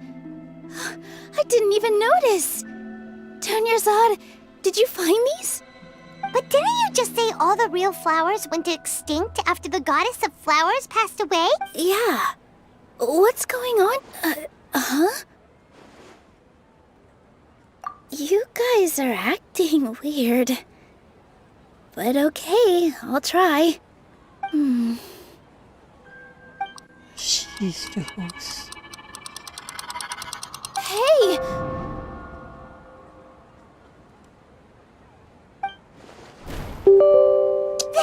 They disappeared!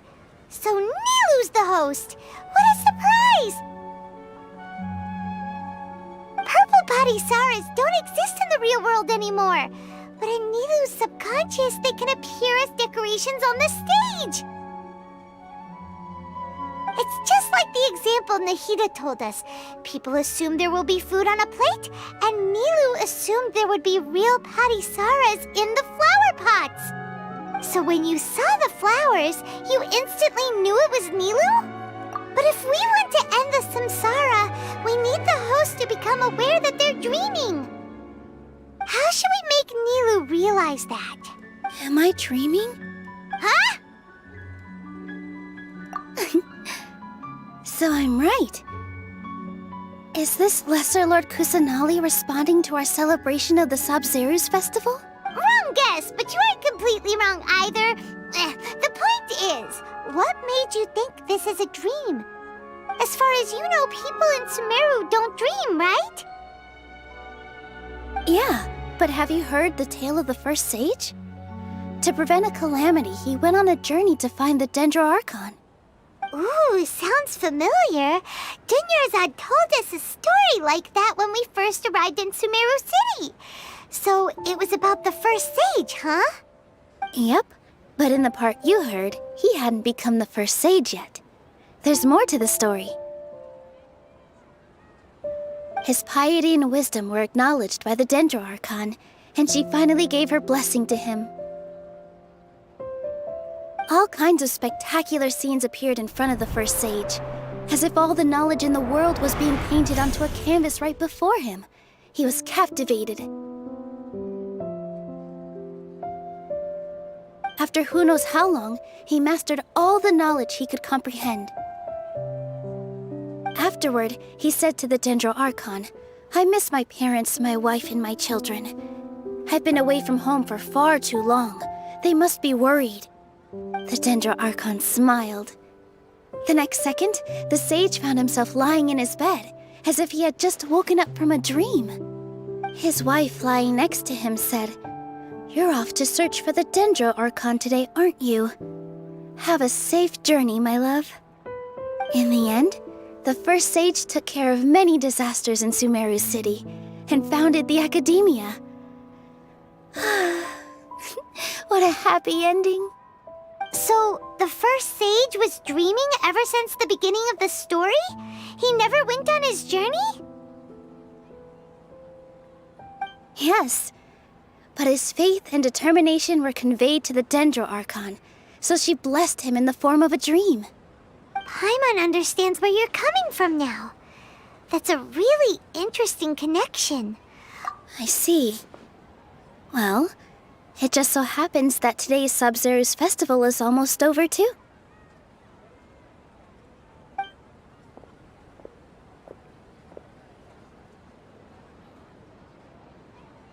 Since we're in a dream, let's make this final dance of Sub-Zero's as beautiful as we can.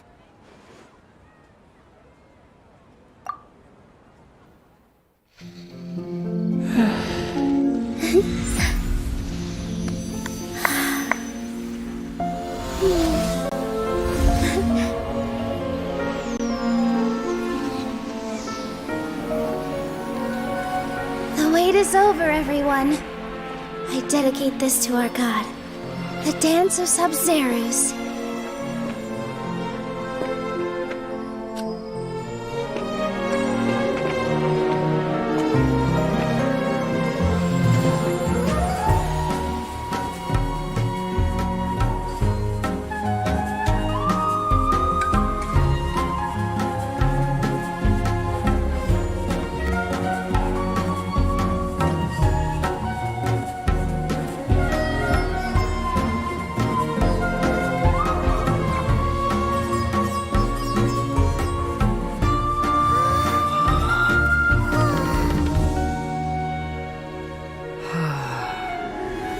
I'd be lying if I said I had no regrets. I would have loved to see Nilou's dance.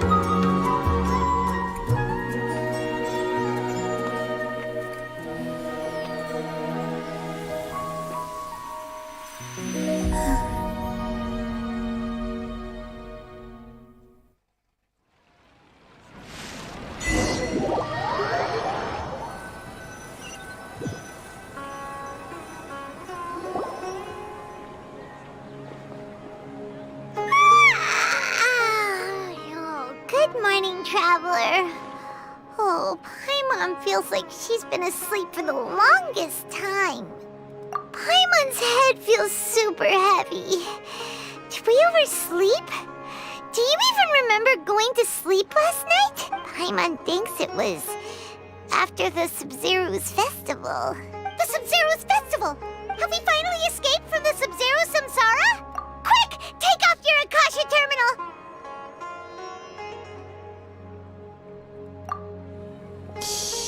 Let's go say to Nerza.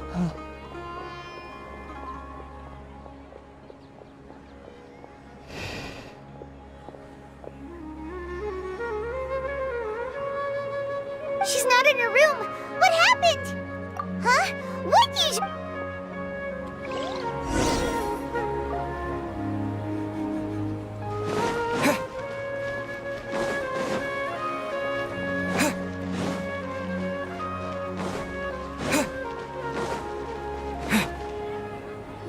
She's awake. Well done, Traveler and Paimon. And thank you, Dunyarzad, for organizing the Sub-Zero's festival for me. I'm sorry, who are... Dunyarzad! You're okay! Oh, don't scare us like that! Oh, Traveler Paimon. I have something amazing to tell you. I just had a dream, and I saw Nilou performing the dance of Sub-Zeros.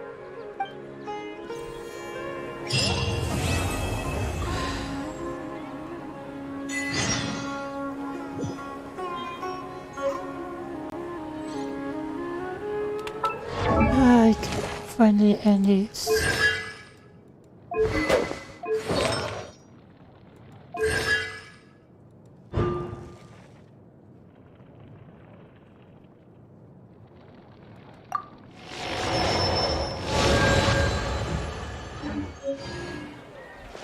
Scatter!